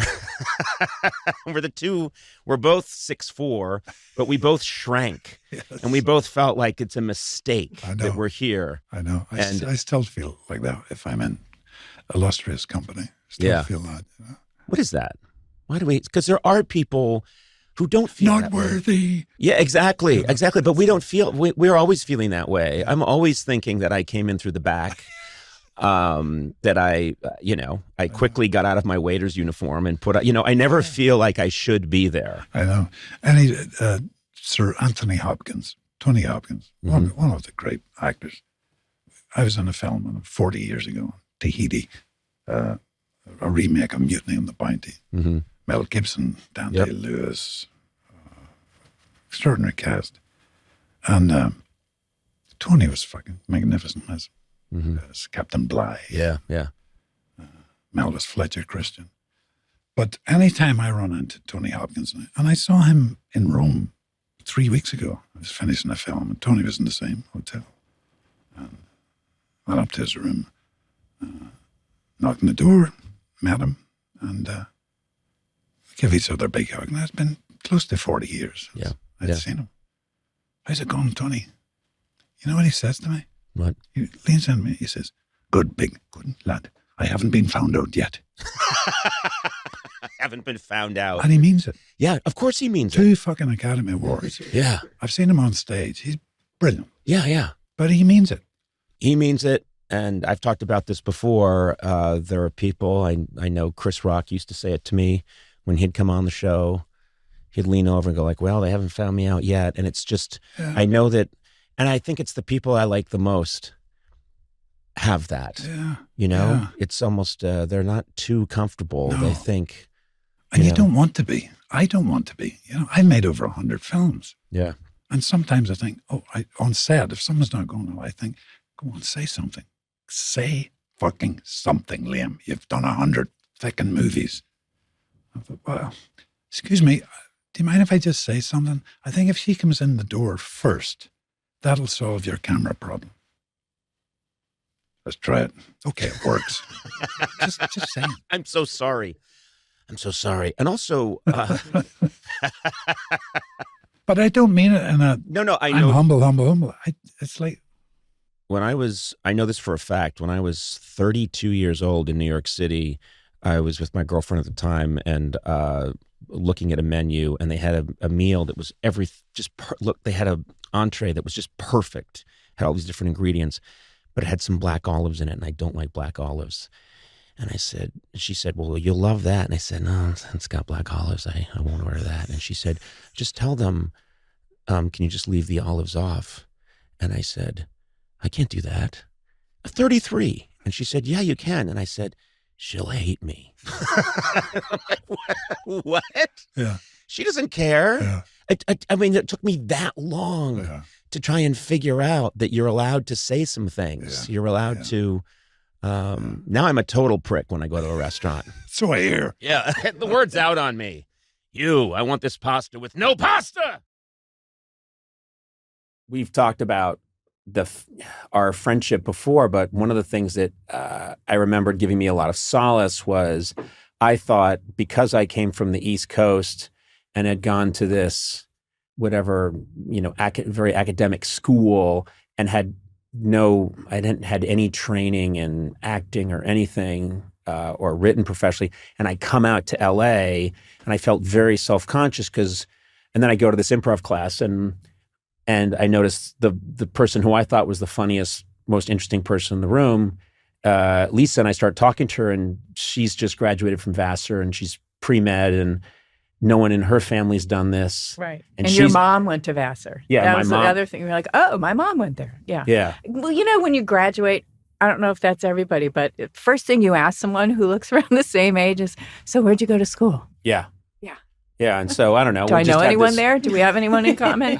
Yeah. But it just felt like, well, wait a minute, she's doing this, and she seemed very confident and like, well, this is what I'm going to do. And well, I was confident once I saw you in the class, and I figured out what to do based on what you were doing, because I didn't understand the terminology at all. Like commit. It's like, I don't know what that means. Commit. Right. Commit to being an actor. I don't know what that means. Right. Yeah. But you didn't see me do anything. I made a beeline for you right after you did the, Spaceball or Lift a Disc. All this embarrassing stuff that you do. But you did it with commitment. You weren't making a meal out of everything. You were just doing it. And you just looked like you actually were lifting a disc or you actually were throwing a ball. And everybody else was anger, like, and I thought, I can't be part of this. I can't. I just can't. And you didn't. And I made a beeline for you. Oh. And said, hi, that was really good. I'm Lisa. Well, one of the things that's funny is you and I are both. We were in improv together for all these. That's how we really got started. And there's aspects of improv it's embarrassing. Yes. There are parts, and it's so funny because you're an incredible improviser, and I moved on, got a writing job in New York at SNL. So Greg and I left. So I was gonna, I think, be in the Groundlings. I was just about to go into it when I had to leave, and we had done all these classes. He was absolutely going to get voted into the Sunday Company, which was going to mean a lot to me. And then it's like, nope, paying job, got to go. But what I recall most from that period was there's a side of both of us. This is a similarity we have where we want to do it, but there's some embarrassing stuff that goes with doing improv and acting, these kind of exercises. And neither one of us had much patience for it. And I thought, is there something wrong with us? And I'm a fan of the show Hacks. And I was watching the 3rd season of Hacks. And there's this great scene where Jean Smart agrees to do some improv. And she goes backstage, and all these kids at I forget where it is. It was on a university campus. It was on a university campus. And they're all saying, hey, let's do zip, zap, zoom. Zip, zap, zap, zap, zoom. And she's there, and she's established as one of the great comics of all time. And she's achieved everything. And she goes, let's not do that. Let's just not do that. And then they're like, okay, let's do bip, bop, boo, a bip, bop, boo. And then they're pretending to throw things at each other. And I thought, it was such a great scene, and I thought of you because we've had it since where you and I have been asked to do improv. Yes. And that's what I was thinking. For a good cause. And you and I will show up, and once again... Let's do warm-ups, everybody. We're in an alley. We're in an alley. Oh, no. Well, literally, remember this one? We were literally in an alley, down by Sawtell or so. We were in an alley outside with about 11 people, and it was for a good cause, but they said, okay, we're going to raise some money tonight. We're all going to go out there. And first of all, it was way too many people. Yeah. I think if there's 40 people doing improv scenes together, I just think this is insanity. Yeah. And then they were saying, let's go bip. I'll say bip, bop, bibbity bee. And then you say zip, dop, dibbity doo. And so I stopped it and said, is it okay if I'll write you guys a check? Tell me what my presence here will raise for this really good cause, and I'll write you a check. And then I just want to go home. And of course, people were like, dude, what happened to you, man? I was letting down, you lost the improv spirit. I'm like, I never liked this part. I always hated this. Then I'm just like this coward or get along to go along who's like, sure. And then it's my turn. I just don't do it. Oh, no, it's called passive aggressive. That's what it's called. Tell me more about this passive aggressive. I'd like to learn how to do it. Not that it's funny because it's ironic, but... No, but that's, by the way, we also have that in common. Yes. We're so much therapy to stop being passive aggressive or manipulative in any way. But then I'm just passive aggressive to the therapist. I'm like, well, that's that's good advice. That's really good advice. Is that passive aggressive? Shit. I thought that was just Dick being an asshole. No. No, am I in trouble? Because no, that's very kind of you. Therapy's not the place to say exactly what you think. Because then the therapist can turn on you. Right. No. Never Wow, show I'm a in trouble. therapist your vulnerability. That's one thing I've learned. Because then they'll use that to try and get you. I know. By the way, this is not a bit for me. I mean every word I've just said. And I've learned a lot. I got to go. Not until my blood pressure settles. Jen Aniston said once that she said that when you guys are doing Friends that you don't, it just occurred to me right now, Lisa doesn't like it when the audience is laughing. It's something she's said. Like you would say something and it would get a big laugh and it would irritate you. Because they were laughing for too long. It wasn't. It wasn't that funny. That's why. It wasn't an honest response, and it irritated me. Yeah. Yeah, it's like you're just ruining the timing of the rest of the show. I mean, there are other lines. I didn't say it. Sometimes I would just look out. They'd been laughing too long, and sometimes I would just look out and go, "Come on."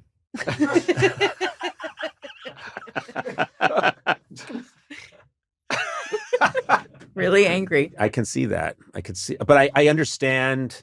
But no, I would happily let those laughs splash along. Yeah. Because a TV show is not for the studio audience. It's made for the TV viewers at home. Mm-hmm. So that's who we're in service to.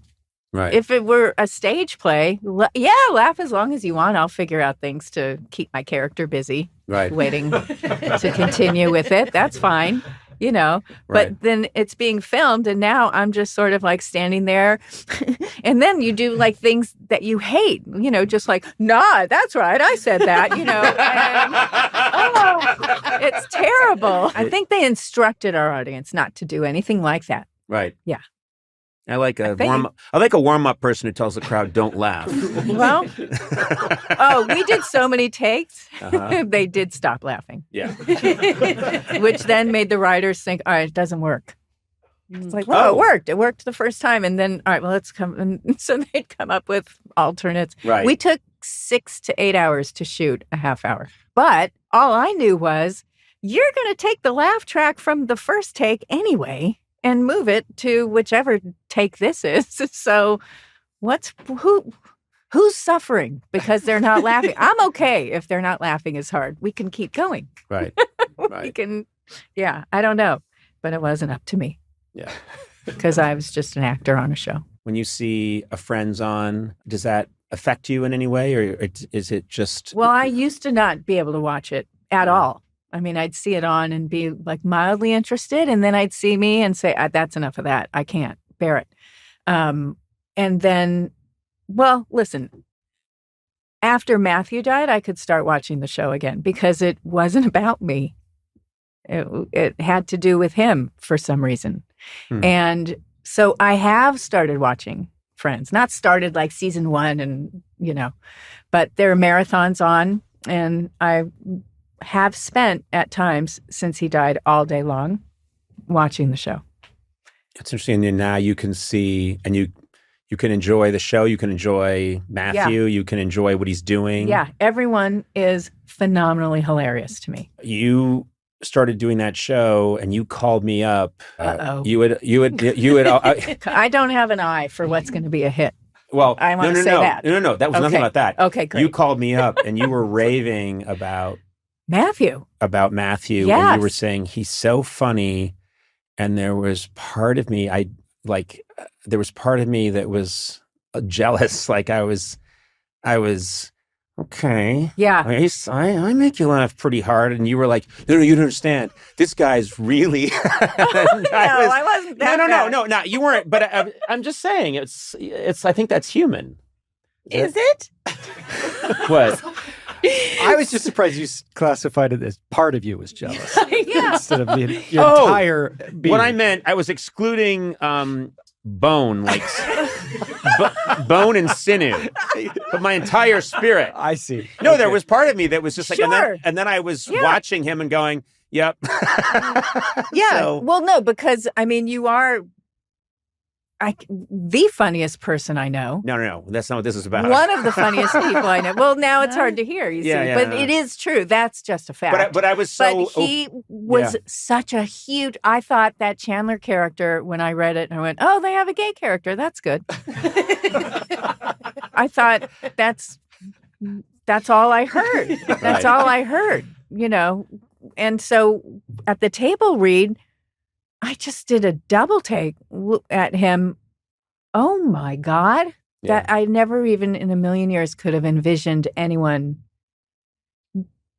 playing the character like that and with his own rhythm and everything. It's his own. Impeccable timing but also just hilarious. I mean, honest to God, shooting those titles in the fountain was a nightmare. I don't like discomfort. but at all. Mild, any kind. I don't like it. Right. And that fountain was cold.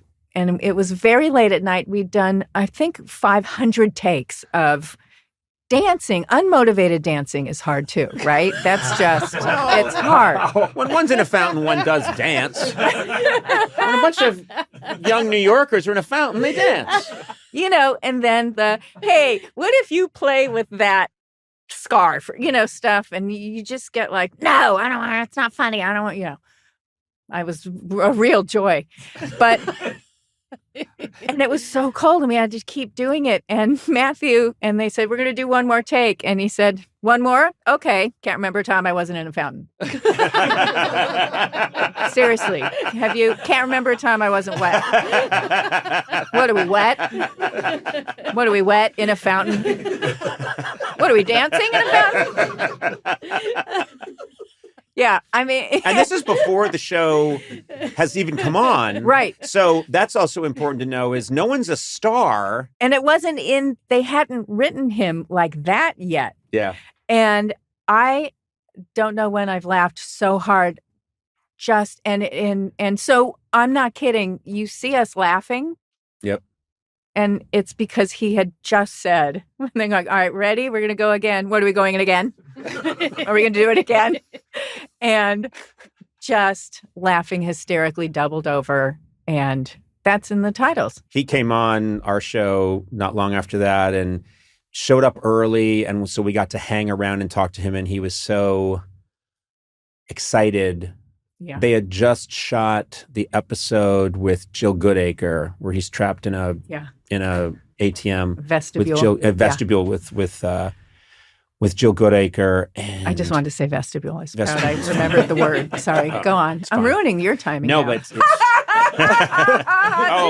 it on. Yum, yum, yum, yum, yum, yum, yum. Blood pressure falling. It's your medicine. Years being added to my life because of unmotivated laughter. So he was on talking about Jill Goodacre. No, we were. Yeah. This wasn't even on TV. We were just outside in the 6th floor. And he was just so filled with joy and excitement. And he was saying, and I got to shoot the scene with Jill Goodacre.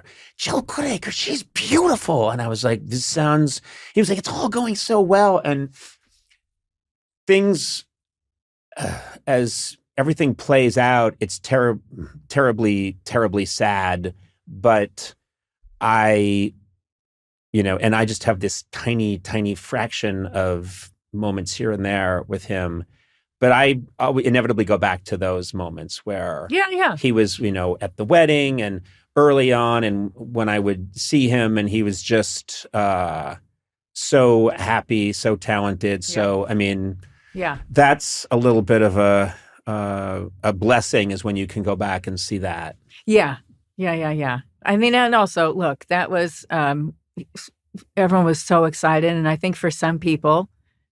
And he was definitely one of them. It's, oh my God, this would be really good. Everything will be fixed now, Yeah. And that's not how it goes. Well, we've seen that a lot, which is if people and I think I bring this up a lot, but I think I've seen a lot of people become famous or get famous or start in a certain place, and I've had an interesting vantage point on it. And what I've seen time and time and time again, which I wish I could tell people, is there's a lot that's kind of nice, that is nice about being successful, and that's nice about having someone be happy to see you.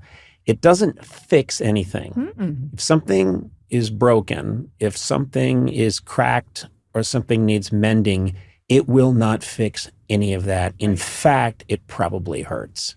Yeah. And because that is the disappointment and the rage. Wait a minute, I got the thing I wanted.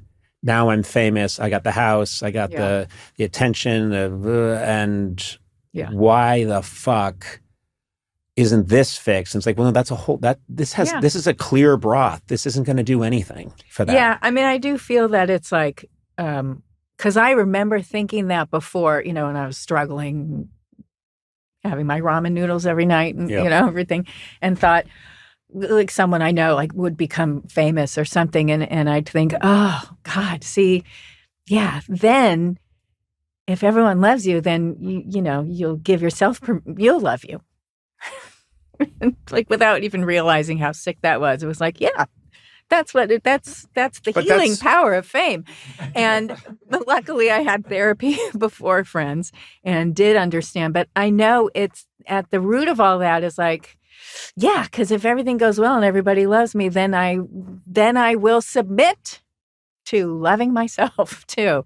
And I think that's the problem. I mean, I think we think there's something shameful in loving yourself, or you're going to be an asshole if you do, but that's not what love is. Jesus. So I've got to go because I think I've just healed all of you. Your blood pressure dropped. You did 20 actually. points just now. You are, and you're welcome. You are. There's all the things that people know about you, being incredibly funny and brilliant and having this great just career. I don't know that people understand how wise you are. Of all my friends, which is fortunately for me, I know a lot of people. I think you're one of the wisest people I know. Come on. I'm serious. No, in terms of getting angry. Just stop lying. In terms of people, you've always been people and what life really is and what's important. I think you're very gifted that way. Oh, thanks. So I think we're going to end on that. All right. And thank you so much for coming in. Thank Seriously. you. And congratulations on the new show because I love it. And good. The idea that these very impossibly cool guys called you up and said, we've always wanted to work with you. You, Lisa Kudrow, it makes perfect sense to me. And thanks. It's very cool. It was thrilling for me. All right. Thanks. Well, next time come up with a better, Conan O'Brien blank, I'm perfectly happy, thrilled, honored, grateful, I said again, about being Conan O'Brien's friend. There you go. That's it. With anger. There's the anger. Your husband is the coolest guy I know. Yeah. He is the most, Michel is Yeah. so cool. And every time I see him, he's like, Conan, you look fantastic. And it's like, he always looks perfect. I don't. And he'll work in a little. Yes, you do. We're always working a little dig. You know how to dress. You're Thank good. you. I got there. You knew the old me who didn't know how to dress. No, I don't know that. I don't know how to dress. So you were always ahead of me. I remember you being not a big fan of the cars that I drove back in the day. I had some shitty. So excited about the Ford Taurus, and I didn't understand that. I told Lisa I had this really shitty car. Oh. You invited me once to Liz and Gerald's wedding, your friends. Yeah. And you said I could be your plus one, and I was like, yay! So I picked you up, and it was in a car that I had bought at the airport that was used at the time. In the 80s, this thing was a absolute piece of shit. And in the back seat, it looked like someone had butchered an animal. And it was an Isuzu Opal, which I think they made like two of them. And then they said, this is more of I don't know what this is. It might be a clock, but it's not a car. But I took you to a wedding in the valley. And I remembered picking you up and driving. It was like, and we had to go over the 405 freeway. And there's a big hill you have to climb. And I remember thinking, I'm not sure it's going to go over. But Lisa, I'll never forget when I picked her up in the car, she went, oh, okay. This is, a bunch of years before Friends. You were doing the, oh, yes, well, look back, look in the back seat. Oh, well, that could be blood. I don't know. And it was really funny. Then I finally was doing okay, and then I had my second car was a 73 Plymouth Valiant. But then finally I said, I'm going to buy a new car. And I told you and I called you and I said, I'm coming over, baby. I bought a new car and I want you to see it. And I came over and I bought a brand new Ford Taurus. Oh my God. No, you were so excited. You went, no, it's a GTO, right? Not a GTO. What's it called? SHO, super high output. Oh, okay. And you said, this is a fantastic car. Yeah. This car, and it's fast. I mean, you were saying, no. I kept saying, it's the wolf in sheep's clothing. It's the wolf in sheep's clothing, Lisa. God. You don't get it. Any It looks car you have to call a wolf in sheep's clothing? It's a Ford Taurus on the outside, but it's got an incredible engine and a stick shift. And then... what color was it? It was an Ireland green. It was an Ireland green. Ford Taurus on the outside, Ford Gemini on the inside. And then, but I'll never forget you're waiting out front, because this is like, I swear to God, this is so long ago. You're waiting out front, because I said, I'll be right over. You're waiting, and I see you looking at me, and an architect couldn't draw a more perfect O. Lisa's mouth was just a perfect O. And then I was like, I can't get over a wolf in sheep's clothing. I know. It's like you're saying it might look like this, but it's a good car, it's I promise. a good car, and it was brand new, and I bought it in Massachusetts. And when I bought it, I didn't know how to drive stick, and that's how I learned how to drive stick, is with a Ford Taurus that had a stick shift. Why did you buy a stick?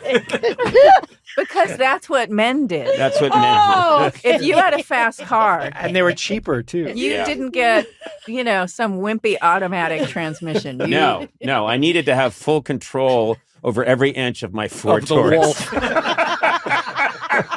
It was just a time when people who started doing well and then, got their dream car, it was like a BMW. Yeah, And that's what I was expecting. I'm expecting a BMW. And then, Yeah. to me, I couldn't tell the difference between that and a Dodge Dart. It was not. I couldn't tell that my grandma had a Dodge Dart, and it just kind of looked similar. Yeah, I think what I was going for was I'm so confident that I have these cars that an old lady would drive. That's how cool and confident I am, and it never worked. And it's because I wasn't that cool and confident. Yes. No, you were. But you also said, no, I don't like flashy. Yeah, I don't like flashy. And then I didn't like flashy either, it turned out. Right. Yeah. Because the first time on Friends and everyone's getting new cars and, you see all our parking spots and it's a Mercedes coupe and a Porsche and all these these cars. I got a Acura Legend. Because I didn't know how long this show was going to go. Yeah. And that was in season 8. Maybe we'll only have another year. I don't know. Nothing lasts forever. That's so hilarious, especially if your spot was next to Matt LeBlanc. Oh, yeah, it was. Because he was such a gearhead that I could imagine he had a different crazy car every week. And you're like, well, the Acura has a lot of glove compartment space. I know. I remember everybody going, yeah. That's sensible, I guess. I don't know. You did the sensible thing. I wanted to be sensible. I remember back in those days, you had I don't know if you've ever made this since, but you used to make something, which was you would take M&Ms. Yes. Pour them into a pan. Yeah. A big sheet pan. Yeah. Put them in the oven and melt them. Well, not totally. Not totally. Yeah. But so that crack. Some of the integrity of the M&M is compromised. Yes. Okay. Sounds like the point, right? Yeah. That was the point. Uh-oh. Deep breath. Hold. No, deep breath. Hold. Exhale. Can I have a raise? It just spiked. The podcast just got canceled. Well, that would be like, my days are free. This is the part I don't like. I don't mind the inflating part. What I hate is when it's going down and there's the throbbing in your arm. That just always feels gross to me. Does anybody else have that? No. Okay. I'd like to be excused from this podcast. I thought that was some exciting podcasting that just happened. Yeah. It was. What throbbing? What do you mean throbbing? When you compress your Yeah. arm, the blood, then of course you feel it going thump in your I arm. don't have that, so one of us is dying. Do you ever think? Wait, we got to get to the end of this M&M's thing. Oh, yeah. Oh yeah. So you would make this Yes. thing, and it Yes, was like you do. this big sheet of kind of quasi melted M&M. Yeah, it maintains its integrity if done right. It's just that the candy cracks and a little bit of the chocolate bubbles out, and it tastes like a different kind of chocolate. Right. It tastes like good chocolate. Do you still No. do you still do this? No. When was the last time you made that? Because you used to make it a lot. Well, yeah, when I was young and could have M&Ms whenever I wanted. Yeah. Yeah. No, it's been a long time. Right. I think after I had Julian, my son, I stopped doing that. Right. Yeah, because we had to be more healthy. Yeah. I think of Haven't done it in a long those time. days, L.A., living in a $380 a month apartment. And I remembered I made one thing and one thing only, which was bumblebee tuna fish. I'd put it in a bowl. I'd put a bunch of Miracle Whip in there, mix it up. I'd put it on 2 pieces of toast to make a sandwich, and then I'd have that with a bowl of the oodles of noodles ramen. Ramen, yeah. And you'd think, oh, okay, you do that maybe 5 times in a row and you're good. I'm made of that stuff. My entire body. It's probably why I'm wearing a blood pressure monitor right now. I think There's the source of the throbbing. I've destroyed my body. The flavor packet alone. Oh, I love the flavor packet. No, I God know. knows what's in there. Right. But that's all I did. And I think back on that now, just as you said, we all were, I don't know, we were all just automatically doing these things. And then now, no, I would not get an Isuzu Opal. Which, by the way, didn't you share that with Greg? Yeah, my writing partner, Greg Daniels, and I initially shared it. And if one of us had to date, we had to ask the other if we could borrow the car. We were adult men sharing an apartment. We also shared an apartment. We shared an apartment, and we also shared an office where our desks faced each other and a car. And a car. I mean, it's more than any married couple. Yeah. I know. So true. And absolute madness. And but then also, you guys you came out here with jobs. Like we had a tryout at a job, which was not necessarily the news. Oh, that was a tryout? I think so. I mean, meaning we were signed on to do, I think, 4 weeks. And then if it didn't work, which is why we were so petrified that we bought the cheapest. We rented a car, and then we realized Greg was always really good at this. It'd be cheaper if we just bought this absolute piece of shit that they're selling at the airport to saps like us. And we bought it. I remember it had a sticker on the back that it said, "I heart my," and that was the face of a poodle. And I tried with gasoline to get that thing off, and it wouldn't come off. And so I just decided, okay, I'm just going to go with it. Yeah.